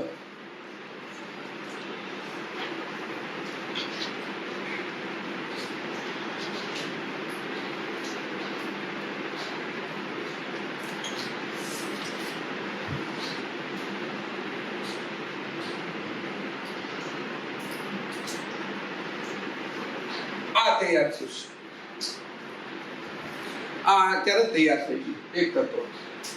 હવે આ જે રીતે તૈયાર થયું છે એવી રીતે બીજા તત્વો છે, ખાલી માસી સંભળાવે છે, બરાબર. હવે આવશે જળ તત્વ. જો તો એની પાછળ જળ તત્વ આપ્યું છે ને, હવે જો એને ખાલી સંભળાવે છે, બરાબર ધ્યાન દે, તમારે બુક હોય તો વાંચજો. આ જ રીત છે, એમાં વર્તારો જુદો જુદો છે. શરૂ કરો. હવે જળ તત્વના 9 ભાગમાં બાકીના 4 તત્વોના પાપા ભાગ મુકાયા છે. તે કેવી રીતે સમજવું તે વિશે જે શિષ્ય કહું છું તે સાંભળો. જળ તત્વના 9 ભાગ વિરાટ સમૂહને પોષવા હતા. તેણે કરીને વિરાટમાં પૃથ્વી નીચે મહત જળ થયું છે. આ મહત જળને લીધે પ્રિયવ્રત રાજાના રથના પૈડાએ કરીને પૃથ્વીનું આવરણ છેદાઈ જતા 7 સમુદ્ર ઉમટી આવ્યા છે. આ 7 સમુદ્ર મહત જળના તસિયા એટલે કે તરણની પાટે થતું ઝરણું ઝરીને ભરાઈ રહેલા છે. તે મહત જળના 9 વિભાગ પોખ્યા છે. તેને લીધે એમ જાણવું. જળ તત્વમાં પૃથ્વીનો પા ભાગ પોખ્યો હતો. તેને લીધે જળ ઉપર કાષ્ઠ તથા મનુષ્યની આદ્ય લઈને નાવ વગેરે હજારો મણ બોજો લઈને તર્યા જાય છે. તે જળ તત્વમાં પૃથ્વીની કઠણતાને લીધે ડૂબતા નથી. આ પ્રકાર મહદ જળમાં પૃથ્વી તત્વના વિભાગને લીધે છે એમ જાણો. હવે મહદ જળને વિશે પા ભાગ અગ્નિ તત્વનો પોખ્યો હતો. એ અગ્નિ વડવાનળ નામથી ઓળખાતો હોવાથી જળ તત્વમાં વ્યાપક રહ્યો છે. આ અગ્નિ નિત્ય પ્રતિ 64 યોજન પાણીનો પ્રલય કરે છે. હવે વાત સાંભળજો કે આ આટલા બધા વાદળાઓ બને છે, એટલું બધું પાણી છે, એ આકાશમાં રહે છે, એને અહીંથી લઈ જવાનું કયું જ છે? જળ. જળ વિશે જે અગ્નિ તત્વ છે એ મહદ કે મહદ હું કીધું એનું નહીં, એને આપણે શું કીધું? વડવાનળ કીધું. હા, તો એ જે વડવાનળ તરીકે એ કામ કરે છે, એ વડવાનળ તરીકે કામ કરે છે. આપણે ન દેખાય તો એનું કામ શરૂ જ છે. આપણને હૃદય નથી દેખાતું તો એનું ધડકવાનું કામ શરૂ જ છે. આપણા આંતરડા આપણે નથી દેખાતા તો પાચન કરવાનું કામ શરૂ જ છે. નથી દેખાતું એ કેટલું કામ અંદર ચાલે છે, જે ઘાટ વિશે ચાલે છે, એમ આ કેટલું આ પૃથ્વી ઉપર ચાલે છે, નથી દેખાતું એ કામ. એ બધું કામ જ્યારે થાય છે ત્યારે આપણે જીવી શકીએ છીએ. આટલું પાણી ઉપર જાય તો નવું પાણી નકર આવે ક્યાંથી આપણે આવતા ચોમાસે? એટલે એ વડવાનળ જે ભાગ મૂકેલો તો જળ વિશે ઈ એને સુસીને ઉપર લઈ જાય છે. વડવાનળ રોજ 64 યોજન પાણી રોજનું. હવે એનું માપ છે એ આપણે સમજવું છે, તેનું ગણિત પછી અલગ કરવું પડશે. પણ 64 યોજન પાણી રોજ સૃષ્ટિમાંથી ખેંચીને આકાશમાં ચડાવી દે છે. આટલું કામ આ અગ્નિ તત્વ કરી રહ્યો છે જળ વિશે. પછી નિત્ય પ્રતિ 64 યોજન પાણીનો પ્રલય કરે છે. પ્રભાતનો સમય થતા પાણી ઉપર ધુમર જેવું દેખાતું હોય, નીકળતું હોય એમ દેખાય છે. તે વડવાનળ અગ્નિએ કરીને જળનું શોષણ થાય છે. આ ન્યાયે મહદ જળમાં અગ્નિ તત્વનો વિભાગ રહેલો છે એમ જાણો. કેમ ખબર પડી? આપણે કંઈક ફરવા જઈએ છીએ, ત્યાં સરોવર છે, એની અંદર હોઈએ આપણે તો એની ઉપર સવારે અથવા સાંજે ઈ ધુમર ચડતું હોય, આમાં ધુમાડો જેવું દેખાતું હોય, ઈ પાણી ઉપર જઈ રહ્યું છે. એ જે ધુમાડો જે દેખાય છે, આપણે દ્રષ્ટિ છે ને એ રૂંધા આપવા પડે. દ્રષ્ટિ ચોખ્ખી નથી રહેતી. જ્યારે તમે બપોરના 12 વાગે એટલે દ્રષ્ટિ છે એ તરત ચોખ્ખી થઈ જાય, એટલે તરત છે એ આપણે દૂર સુધીનું દેખાય છે. તો જે ધુમ્મસ રૂપે રહ્યું છે આ બીજી રીતે અગ્નિ. પછી આ ન્યાય મહદ જળમાં અગ્નિ તત્વનો ભાગ છે એમ જાણો. વળી આ મહદ જળમાં વાયુ તત્વનો ભાગ પોખરેલો છે. જેથી કરીને જળ ચલિત ધર્મ વાળું એટલે કે ચાલતા પ્રવાહ વાળું દેખાય છે. હવે મહદ જળને વિશે ભાગ આકાશ તત્વનો પોખરેલો.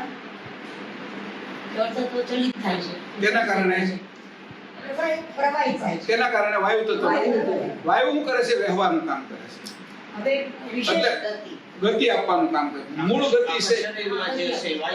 હા, વાયુ તત્વના કારણે આ નાડીઓની અંદર લોહી છે એ ફરે છે. બરાબર છે? અગ્નિ તો છે જ અંદર. અગ્નિ શું કરે છે? એ નસો હારે પહેલા જે આપણું લોહી છે એને ચોંટવા નથી દેતો અને ગરમી જાળવી રાખે છે. એ અગ્નિ કરે છે, ચોંટવા નથી દેતો. જો ખાલી ભૂમિનો જ ભાગ હોત તો એ ચોંટી જાત, કારણ કે એની અંદર સ્થિરતા છે. એની અંદર સ્થિરતા છે. અને આ ગતિ કોના કારણે આવી લોહીની અંદર? તો કે વાયુ તત્વના કારણે. જે શ્વાસોશ્વાસની જે પ્રક્રિયા થઈ હૃદયની અંદર, ફેફસાની અંદર ગયો એના કારણે. હવે મહદ જળ વિશે ભાગ આકાશ તત્વનો પોખ્યો છે. પોખ્યો હતો તે જળમાં નાવ ચાલે છે ત્યારે દૂરબીન વડે મચ્છ મગર આદિની આદ્ય લઈને ઊંડા પાણીમાં પર્વત વગેરે દ્રષ્ટિએ આવે છે. તે આકાશના વિભાગને લીધે આ જો આ પાછું બહુ સમજવા જે પાણીની અંદર છે એ અવકાશ તત્વનો ભાગ જે મૂકેલો છે એના કારણે શું થાય? આપણે જે સ્ટીમરમાં કે એમાં કે ગયા હોય તો નીચે જે માછલીઓ તે તરે છે, મગરમચ્છ છે કે દૂરબીનથી આપણે જોઈએ તો અંદરના પહાડો કે અંદર બનેલા પહાડો છે, તો એ આપણે દ્રષ્ટિગોચર થાય છે, અંદરનું જોઈ શકીએ છીએ. આકાશ તત્વનો જે ભાગ જળ તત્વમાં પોખેલો છે એ આંખ વિશે પોખેલો છે. એટલે એ સજાતીને દેખાડે છે. જો એ ન હોત આકાશ તત્વનો ભાગ તો આપણે નીચેના બધાને જોઈ ન શકે. બરાબર? એટલે કેટલી બારીકાઈ છે ઈ હોતી આમાં જો. પછી વળી જ્યારે પાણી નિર્મળ થાય છે ત્યારે નીચેની પૃથ્વી દેખાય છે. હા, તેમાં દ્રષ્ટિ રૂંધાણ પામતી નથી. તે આકાશના વિભાગને લીધે છે એમ જાણો. બરાબર છે? આ પોઈન્ટ આપણે ધ્યાનમાં આવું જ્યારે સમજાવું છું ત્યારે નહીં, આ વાંચતા હોય ને ત્યારે પણ મગજમાં આવતું જવું જોઈએ. કારણ કે હું સમજાવું છું, જે મારી આંખથી તમે આંખ મેળવો છો, મારા જે હાથ પગથી જે એનાથી તમે બધા સમજો છો, આ એ ખાલી કાન જ સક્રિય છે, આમાં આંખ સક્રિય નથી. એટલે એમાં હોતું જુદું પડે છે, પણ આમાં આંખ અને કાન બેય સક્રિય રાખવાના. એ દ્રશ્ય પણ દેખાવું જોઈએ. તમે આ સાંભળો છો ત્યારે તમને પાણી દેખાવું જોઈએ, એની અંદર મગર અત્યારે જઈ રહ્યો છે એ દેખાવું જોઈએ. એટલે અત્યારે જ આકાશ તત્વનો તમે પ્રેક્ટિકલ અનુભવ કરી લીધો. અનુભવ કરવા માટે ત્યાં નથી જવાનું, બરાબર? એટલે એ રીતે સાથે હાલતા જજો. મહદ જળમાં બાકીના 4 તત્વોના પાપા ભાગ રહ્યા છે તે આ પ્રમાણે વિચારણા જોઈશું. બરાબર? આખું જળ અને એની અંદર પાપા ભાગ રહ્યા. હવે આવો અગ્નિમાં. અગ્નિની અંદર જે પાપા ભાગ રહ્યા છે એની વાત કરીએ. 9 ભાગમાં, અગ્નિના 9 ભાગમાં બાકીના 4 તત્વોના પાપા ભાગ મૂકીને જે 10 ભાગ વિરાટમાં પોખ્યા હતા તે વિશે કહું છું. વિરાટની વિશે અગ્નિ તત્વના જે 9 ભાગ પોખ્યા હતા તેને કરીને વિરાટના મહાન ઉદરમાં મહદ અગ્નિ થઈને રહ્યો છે. હવે ઉભા રહી છે ઘડી. આ મહદ અગ્નિ જે 9 ભાગ પોખેલા છે ને એના કારણે કે ના મહાદના ઉદરમાં, આપણા ઉદરની અંદર શું છે? જઠરાગ્નિ છે ને, એ ગુપ્ત રહેલો છે. ઈ એટલું બધું ખાઈ છે, કેટલાય પ્રકારના પદાર્થો છે, કાકડી ખાઈ જઈએ છીએ, કેળા ખાઈ જઈએ છીએ, આ ઘઉંના બ્રેડ ને આ તે, એ બધાને ઈ અગ્નિની અંદર દેખાતો નથી. આના કરતા એ હાવ છૂટા પાડી દેશે, એને પોતે ઈ ખાઈ જાય છે. એ અગ્નિ છે. આપણે જે આ ચૂલા કરતા અગ્નિ જે છે ને એની અંદર એસિડ જ સીધો છે, એટલો ભયંકર અગ્નિ છે કે ગમે એ ખાઈ જાવ ને એ ગાળી દે છે. એનો અગ્નિ એ પ્રમાણે એના જે અગ્નિના 9 ભાગ એની શરૂ કર્યા છે જઠરાગ્નિ વિશે. એટલે એ બધું પચાવી શકતો હશે. આપણે અંદર સામાન્ય ભાગો શરૂ છે, તો જેના જેટલા ભાગો વિશેષ હોય એ પ્રમાણે પચાવી શકતા. ઘણા આપણે ખાતા 2 રોટલી, તો ઘણા 10, આપણે આમ બેઠા 10 રોટલી કેમ પચાવતા હશે આપણે એમ થાય. પણ એ અગ્નિ તત્વનો કઈ નાડી કઈ રીતે ચલાવી એનું જાણતા હશે, અથવા એને ઓટો સિસ્ટમમાં હશે, તો એને ખબર નહીં હોય, પણ થાય છે આ જ પ્રમાણે. હવે એને કીધું કે આ મહદમાં જે રીતે છુપાયેલો અગ્નિ છે એમ તારી અંદર એ છુપાયેલો અગ્નિ છે. હા, આ મહદ અગ્નિ તત્વમાં બ્રહ્માના નિત્ય પ્રલયને વિશે સૂર્યની એક કળા છે. પણ જ્યારે મહદ અગ્નિની બીજી 15 કળાનો પ્રવેશ થાય ત્યારે સમસ્ત પૃથ્વીને તાંબાના રંગ જેવી તપાવીને કરી નાખે છે. આ મહદ અગ્નિમાં ભાગ જળનો પોખ્યો હતો, તેણે હવે જળનો ભાગ રહ્યો. જળનો રહ્યો. હવે એને કીધું કે મહદ જે સૂર્ય વિશે ખાલી એક એની કળા આવી છે. આમ મૂળ કળા કેટલી છે કે 16. કોઈ પણ ની અંદર આખો પહેલા આપણે આંકડો ગણતા તો કે 16 આની કહીએ એટલે 1 રૂપિયો થાય. આપણે 16 ને ગણતા, 100 ને ન ગણતા. આની તરીકે 16 નો જ વિભાગ કરતા. 16 આની એટલે રૂપિયો, 8 આની એટલે 8 આના, 4 આના, 2 આના, એવી રીતે 16 થાય એટલે પૂર્ણ થાય. 16 કળા મહદ અગ્નિની અત્યારે સૂર્યમાં નથી. સૂર્યની અંદર એક કળા છે, એટલે આટલું આ બધું ચાલે છે. જ્યારે સૂર્યની અંદર 16 કળા અંદરથી ઉત્પન્ન થાય એટલે મહદ અગ્નિ આખો ઉત્પન્ન થાય. આ જે ધરતી છે એને કે તાંબાનું, જે તાંબુ કેમ ગરમ થતું હોય અને કેવું લાલ ગુમ થઈ જાય, એવી આ સૃષ્ટિનો પ્રલય કરી નાખે છે કે જ્યારે, અને એવું થાય છે પણ આપણે તો એટલું નાનું એવું જીવન એમાં જોઈએ કેટલું છે. અત્યારે જે ધારો કે વરસાદ થયો છે તો હમણાં બધા મકોડા આવશે અને એ પાંખો વળાય છે તો સાંજે 6 વાગે આવે અને 9 વાગે બધા મરી જાય. એને એમ કીધું કે અમે સવારમાં નાહી છીએ અને સાંજે અમે જમી છીએ, એ હું સમજીએ કે તો આપણો એક જ દિવસ છે.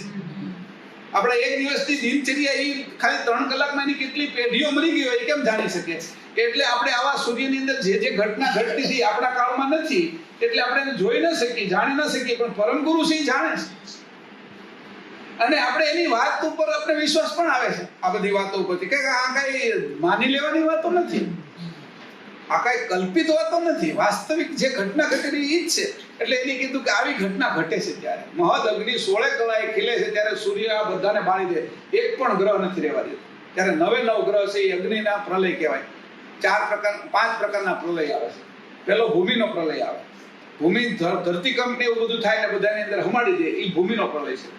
બીજો જળનો પ્રલય આવે, એટલે જળબંબાકાર થઈ જાય એટલે બધી પાણીમાં ભૂમિ થઈ જાય, એટલે જળનો પ્રલય. ત્રીજો આ અગ્નિનો પ્રલય છે કે જે સૂર્યમાં બધાને બાળી દે. ચોથો પ્રલયની પછી વાત કરીએ. એટલે અગ્નિનો પ્રલય એ રીતે પ્રલય કરે છે. હવે જળ તત્વ, અગ્નિ વિશે જળ.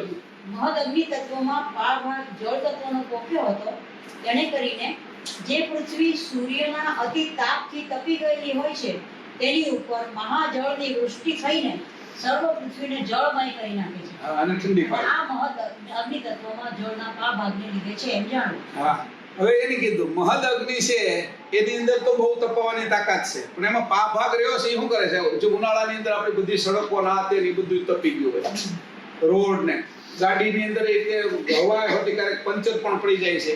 એ બધું જે અગ્નિ તત્વમાં પા ભાગ જે જળનો રહ્યો છે એ જળની અંદર વૃષ્ટિ કરે છે ત્યારે બધું ઠંડુ પાડી દે છે અને ગરમી આપણે ગરમી ઓછી થઈ જાય. હવે આપણે બોલતા હોય ત્યારે આપણે જ્યારે ગરમી પુષ્કળ હોય ત્યારે આપણે પણ ગરમી પુષ્કળ લાગતી હોય ત્યારે શરીરની અંદરથી તરત જ તે જે પા ભાગ અગ્નિ તત્વમાં રહ્યો છે ને એ જળ છોડે છે એટલે પરસેવો કરે છે અને એને પછી હવા લાગે એટલે પાછા ઠંડક લાગવા મળે છે. એ પા ભાગ છે એ જે અગ્નિ તત્વમાં આપણે બહુ ગરમ થાય છે અંદરથી બહાર એટલે પાણી જે બહાર નીકળે, પરસેવો બહાર નીકળે છે. એટલે જે આ ડોક્ટર કહે તાવ બહુ આવી ગયો, પરસેવો વળી જાય ને પછી કે એને સારું થશે, તાવ ઉતરશે. કેમ કે ઠંડક હવા બહાર આવી, ઠંડુ કરી નાખશે શરીર. પેલી જે ગરમી હતી જે 9 ભાગ તો એનો હવે 9 ભાગના કારણે ગરમી હતી અને આ ભાગ જે જળનો આવ્યો ત્યાં તરત જ તાવ ઉતરી જાય છે. એટલે ઓઢાડીને ગામડાની અંદર શું કરે બિચારા, એને કે દવાઓ કે ત્યાં કઈ ગામડું છે તો એને ધુઆ ને પછી ગોદડા ને એવું 8-8-10 ઓઢાડી દે, મોઢું બહાર કાઢવાનો દે, એવો મુંગળાઈ મારે ને એટલે એ ગરમી કરે એટલે પરસેવો બહાર થઈ જાય, પરસેવો રેજર થઈ જાય એટલે તાવ વયો જાય. એનું કારણ આ છે. આપણે બધી દવાઓની જરૂરિયાત નથી. સામાન્ય આ લોકો છે આ બધાને જાણનારા હતા સ્વાભાવિક રીતે. કારણ ડોસી વૈદ્ય કહેતા ગામડામાં, ડોસી વૈદ્ય કે ભાઈ આ રીતે તમે કરી નાખો, એ વાતમાં 99% સાચું હોય છે. એટલે એ રીતે અહીંયા જળ તત્વનો ભાગ. પછી મહદ અગ્નિમાં પા ભાગ વાયુ તત્વનો પોખ્યો હતો, તેણે કરીને વૃષ્ટિના મહાજળનું શોષણ અગ્નિ કરી લે છે. આ શોષણ શક્તિ તે મહાઅગ્નિમાં વાયુનો પા ભાગ રહ્યો છે તેણે કરીને છે. ઓલું શોષણ ને આ શોષણ તો કરે છે, પણ એ બે વચ્ચેનો તફાવત શું છે એને હોતી જાણવાનો છે. બધું મારે અત્યારે તમને કહેવું નથી, તમે કઈ ગોતશો ને એટલે એ જોજો કે હું બધું કહી દે. મોટા ભાગનું તો થિયરી તો આવી ગઈ તમને, હવે પ્રેક્ટિકલ પાછું તમારે કરવું પડશે. નકર બધું આપી દે દર વખતે તો રસોઈ કારે તમે હાથે નહીં બનાવી શકો. બરાબર, રસોઈ તમને થોડીક શીખવાડવી પડશે. હાલ આગળ. હવે મહાઅગ્નિમાં પૃથ્વીનો પા ભાગ ચોકેલો છે, તેથી કરીને અગ્નિની જ્વાળાનું રૂપ બંધાય છે. જો આ રૂપ પીળા રંગનું દેખાય છે. તે પૃથ્વીના વિભાગે કરીને છે એમ જાણો. પૃથ્વીનો કયો કલર છે તો કે પીળો. પહેલા હવે તત્વના કલર ને બધું આવશે પછી, પણ પીળો રંગ એટલે કે પૃથ્વીના કારણે અગ્નિ જે લાગે છે, જે અગ્નિ તાપ જે એનું એક રૂપ બંધાય છે, આકાર બંધાય છે. દીવો હોય તો એની જ્યોતિનો એક આકાર હોય છે. એ આકાર બંધાવાનું મૂળ કારણ ભૂમિ તત્વનો ભાગ છે.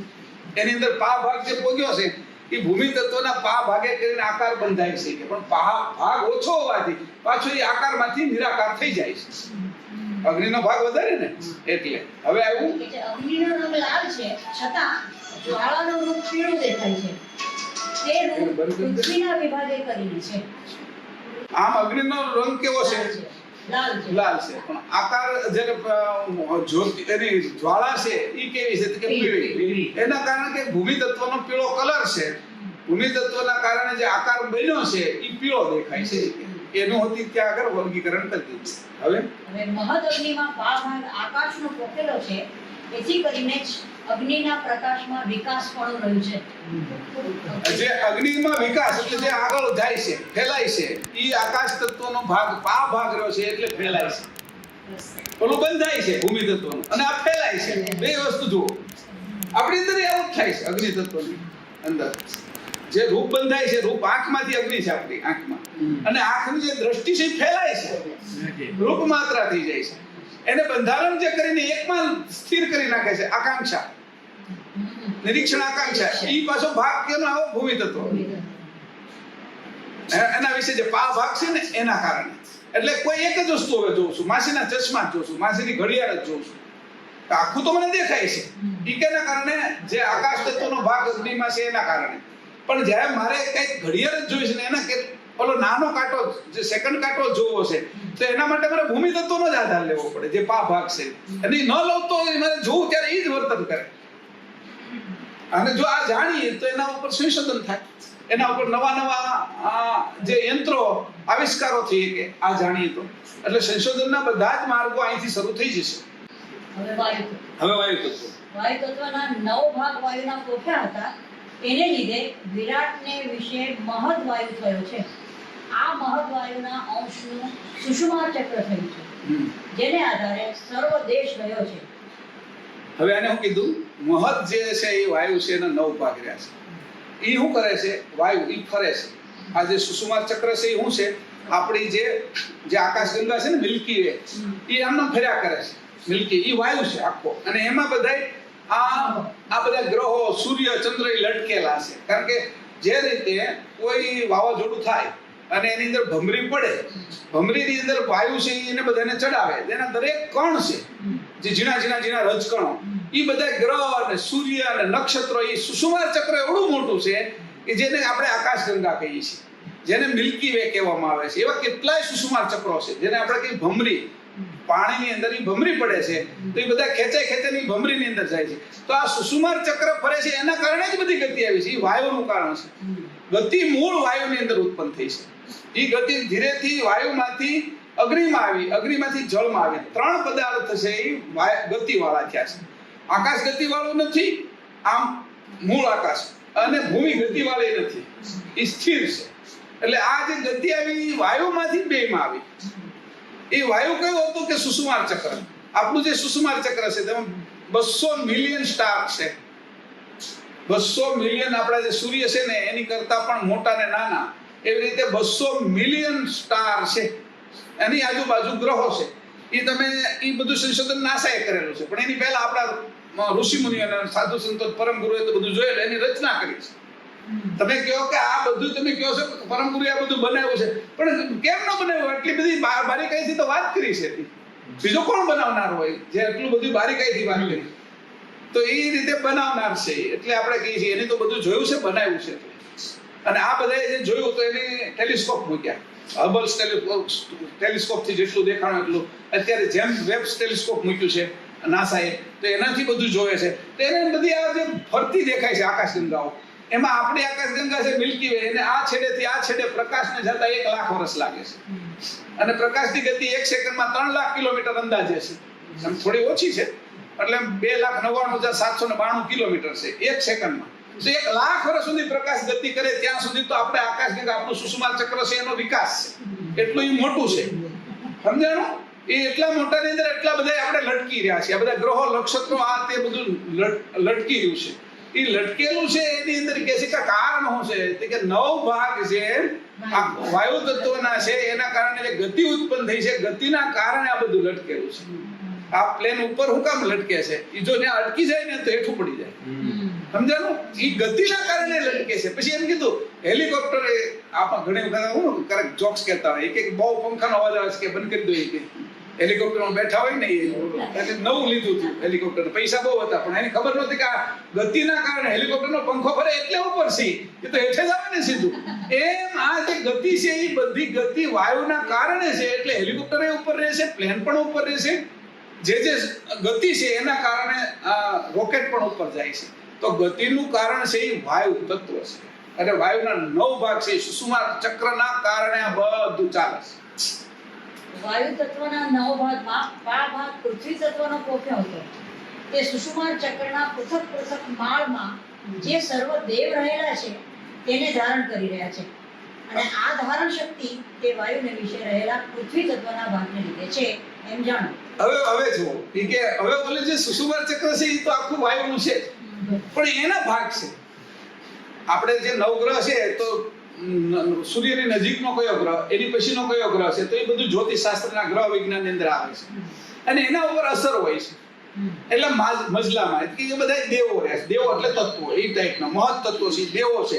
કે આપણે આ 7 માળનું મકાન છે એમાં કયા માળે કોણ રહે છે, તો એ જે પૃથક ભાગ કર્યા છે એનું કારણ કે ભૂમિ તત્વ છે. ભૂમિ તત્વના કારણે એને માળ આપેલા છે કે ભાઈ આટલો ભાગની અંદર આ થશે, આ ભાગમાં આ થશે. ઈ કારણ શું છે? ભૂમિ તત્વ. રસોડાની અંદર રસોઈ થશે, બેડરૂમમાં સુવાનું થશે, મહેમાન નહીં આવશે તો ગેસ્ટ રૂમની અંદર રહીશ, પછી સંડાસ બાથરૂમનો ઉપયોગ કરશે, એ રીતે થશે. એમ સ્ટોર રૂમનો ઉપયોગ, એનું બધું જે જુદું કરવાનું કારણ શું છે કે ભૂમિ તત્વ. આ વાયુ તો એક છે, પણ ભૂમિ તત્વની જે દિવાલ છે ને એના કારણે, આપણી અંદર જે હાડકા છે એના કારણે આપણા મજલા જુદા છે બધા. જે 200 ને છ હાડકા છે આપણા, એ ભૂમિ તત્વના છે. એના કારણે ભાગ જુદા જુદા છે. અહીંથી આ ભાગ છે, અહીંથી આ ભાગ છે, આ બધા એ ભૂમિ તત્વના કારણે એના માળો થયા છે. કે એ મહદની અંદર વાયુ તત્વની અંદર રહેલો ભૂમિ તત્વનો જે પા ભાગ છે એનું પરિણામ. વાયુના 9 ભાગને વિશે પા ભાગ જળ તત્વનો કોટેલો છે. તેને કરીને ઉનાળે તથા શિયાળે ધુમર, મેઘરવો અને વરસાદ વગેરે વરસે છે. વાયુ તત્વના વિશે એમાં જે જળ તત્વ છે, વાયુ તત્વના વિશે જળ તત્વ એટલે મેઘરો, ઝાકળ, ધુમર, મેઘરવો અને વરસાદ વગેરે વરસે છે. ધુમ્મસ, ધુમ્મસ થાય બરાબર. મેઘરવો ઉનાળામાં, પછી વરસાદ આવ્યો જ ત્યારે.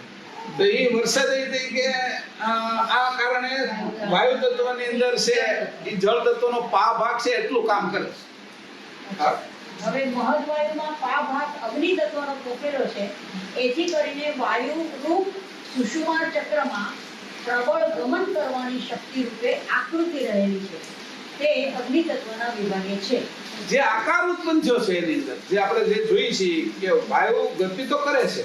આપણે ડમરી ચડેલી છે, ભમરી ખાય છે, ગોળ ગોળ અત્યારે આમાં જે વાવાઝોડું આવ્યું તો એમાં જે આકાર ઉત્પન્ન થયો છે એ આકાર જે છે એ અગ્નિ તત્વનો પા ભાગ મૂકેલો છે એના કારણે છે. એ અગ્નિ તત્વ એને આકારિત બનાવે છે અને એને ગતિ આપે છે. એ પ્રમાણેની એની અંદર ઉર્જા જે ભરી છે એનું ઉર્જા ભરવાનું વાયુ તત્વમાં ઉર્જા ભરવાનું કામ છે. મોટા મોટા પતરાને ઊંચકી લઈ જાય, થાંભલાને પાડી દે, મોટા જે વૃક્ષો હોય એને પણ પાડી દે. એ બળ છે જે ઈ બળ વાયુમાં આવ્યું ક્યાંથી? ઈ અગ્નિ તત્વમાંથી આવ્યું છે. પા ભાગની અંદર એટલી તાકાત છે. હવે વિરાટના મહદ વાયુમાં પા ભાગ આકાશ તત્વનો રહેલો છે.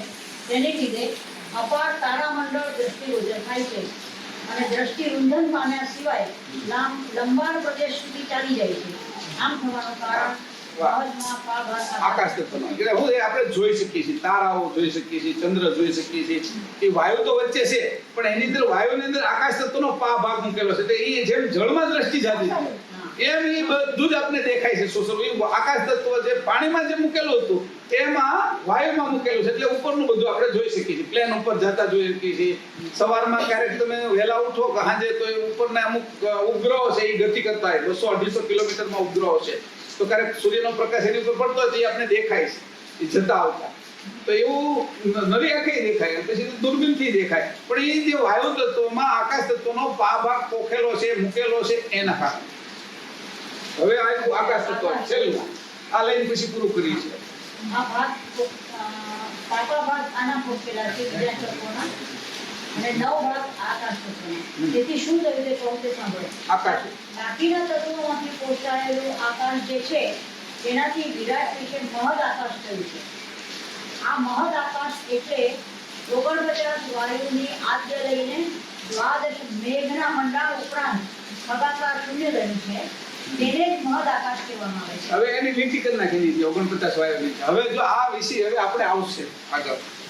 એની કીધું મહદ આકાશની અંદર હું આ ફરીથી વાત એક વખત જોજો, સાંભળજો, બીજી જગ્યાએ ધ્યાન નહીં જવા દેતા. તમારું ધ્યાન જાય ને તો મારું ધ્યાન જાય છે.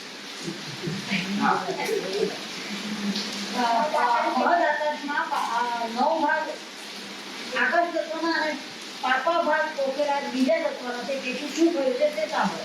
બાકીના તત્વોથી પોષાયેલો આકાશ જે છે, બાકીના તત્વો તેનાથી વિરાટ વિશે મહદ આકાશ થયું છે. હવે જે અવિગત આકાશ હતું એમાં જે આ ચાર પાપા ભાગ પોખેલા ને એમાંથી ગતિ વાળું આકાશ એટલે ગત આકાશ થયું. બરાબર? જે અવિગત આકાશ હતું એમાંથી ગત આકાશ થયું. પાપા ભાગ જે પોખ્યા ત્યાર પછી આકાશનું બંધારણ થયું. એ પહેલા આકાશનું બંધારણ નહોતું. આકાશનું બંધારણ થવાનું કારણ મૂળ એ છે કે એની અંદર જળ, અગ્નિ, વાયુ અને ભૂમિનો જે પાપા ભાગ થયો છે એટલે અવકાશની અંદર એક અવકાશ છે એક બંધારણમાં આવ્યું. અને જેટલું બંધારણમાં આવ્યું છે એટલું ગત આકાશ કહેવાય છે અને એના સિવાયનું છે અવિગત આકાશ કહેવાય છે. બરાબર? હવે એ ગત આકાશમાં શું શરૂ થયું કે 49 મરુત, 49 વાયુની આદિ લઈને આ બધા જ ગેસો છે એ કામ કરી રહ્યા છે.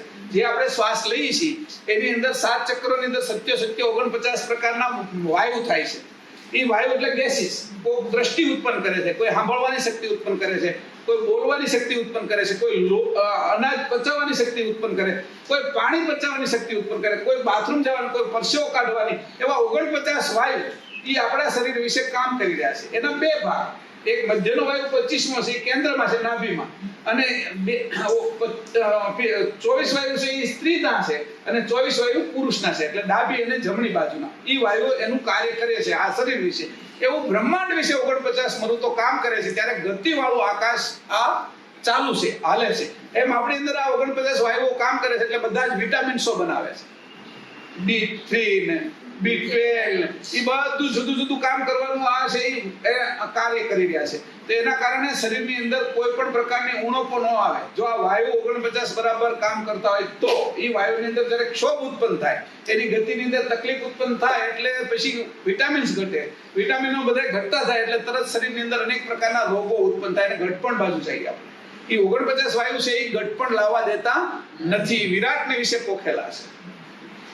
હવે મહદ આકાશમાં જે ભાગ પૃથ્વી તત્વનો પોખેલો છે, એને આ અલગ દ્વાદશ મેઘના મજા ઉપરાંત ખગાકાર શૂન્ય રહ્યું છે. વાયુની આદ્ય લઈને દ્વાદશ મેઘના મંડળ ઉપરાંત ખગાકાર શૂન્ય રહે. એટલે દ્વાદશ એટલે આજે આપણે શું કહીએ, બારે મેઘ ખાગા છે. આપણે નથી કહેતા આ શું આવ્યું, ક્યાંથી આવ્યો શબ્દ? તો કે બારે મેઘ ખાગા. બહુ વરસાદ આવે ત્યારે એમ કે બારે મુસળધાર વરસાદ પડ્યો છે, હાંબેલાધાર વરસાદ પડ્યો, આવા બધા નામો છે. ઈ બારે મેઘના જે ભાગો છે એના આધારે છે કે બારે મેઘ એક હારે વરસે ત્યારે એને શું કહે છે? બારે મેઘ ખાગા થયા, એટલે એ એક હારે વરસે છે, બરાબર? એટલે પુષ્કળ પ્રમાણમાં પાણી, અતિવૃષ્ટિ થઈ જાય, બધું તણાઈ જાય, તો બારે મેઘ ખાગા થયા. ઈ કઈ કેના કારણે થયા છે? આકાશ તત્વમાં આ બારે મેઘ છે એની ઉપર પછી ખગાકાર શૂન્ય છે, જેની અંદર આ બધી ગતિ ઉત્પન્ન થઈ છે, જીવન ઉત્પન્ન થયું છે, એની જીવનની પાર ઈ પાછું ખગાકાર શૂન્ય છે. અને જે અંદર આવ્યું ઈ ગત આકાશ છે, તેને જ મહદ આકાશ કહેવાય. હા, એને મહદ આકાશ. મહદ આકાશના તત્વો આપણે પહેલા લખ્યા, પછી આ આવા ગત આકાશના તત્વો શરૂ થયા છે. હવે આ મહદ આકાશમાં જે ભાગ પૃથ્વી તત્વનો પોખેલો છે, એનાથી શું થયું? આકાશમાં ભાગ પૃથ્વી તત્વના લીધે પૃથ્વી તત્વની ધારણાએ કરીને ગરુડ અને હંસ આદિથી આદ્ય લઈને દેવ તથા વિમાન વગેરે અધર ગમન કરી શકે છે. જો આકાશની અંદર પૃથ્વી તત્વનો જે ભાગ છે એમાં સ્થૂળ વસ્તુ ઉપર ગમન કરે, એમાં બધા આવી ગયા, પક્ષી આવી ગયા, પ્લેનો આવી ગયા, જે છે એ પૃથ્વી તત્વનો જે ભાગ છે એના કારણે આકાશની અંદર ઉડી શકે છે. ઓલી ગતિ તો ભરાઈ ગઈ, પણ ઉપર રાખવાની જે છે ગતિ આપી, પછી કે એમાં ગરમી, એટલે આ આધાર છે ભૂમિ તત્વનો ભાગ આકાશમાં છે, એના કારણે એને આધાર આપે છે. એ જ રીતે મહદ આકાશમાં ભાગ જળ તત્વનો પોખાયેલો છે, તે કેવી રીતે તે સાંભળો. જ્યારે આ મહદ આકાશ વાદળની આદ્ય લઈને કોઈ પણ પ્રકારના આવરણ સિવાયનું અતિ નિર્મળ હોય છે, ત્યારે પૃથ્વી ઉપર ઓસ જામે છે, એટલે કે ઝાકળ પડે છે. એ ગુણ મહદ આકાશમાં ભાગ જળ. આ જે હાવ ચોખ્ખું હોય તોય તે આપણે ઝાકળ હોય છે સવારમાં, તો ઈ જે મહદ આકાશની અંદર જે ભાગ જળ તત્વનો છે એના કારણે છે. હવે આકાશમાં અગ્નિ તત્વનો ભાગ રહેલો પોખેલો છે, જેથી મહદ શૂન્યને વિશે કોઈ સમયે આકાશવાણી થાય છે. આ આકાશવાણીમાં ભયંકરપણું રહ્યું છે. આ ભયંકરતા રૂપી તબદો જે હોય છે તે મહાશૂન્યમાં અગ્નિના ભાગના વિભાગને લીધે છે. ગર્જના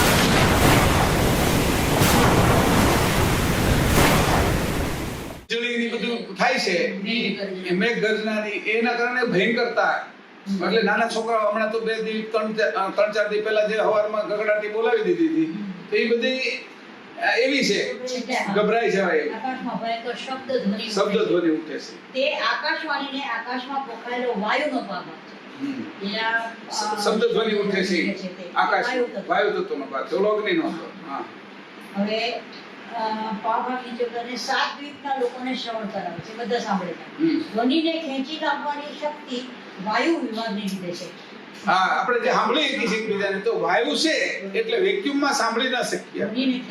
આ ધ્વનિને ખેંચી લાવે છે. તમારા કાન સુધી, તમે વાત કરો, મારા કાન સુધી, કે બધે જ્યાં સુધી ધ્વનિને ખેંચવાનું કામ છે એ વાયુ તત્વનો આકાશમાં ભાગ રહ્યો છે.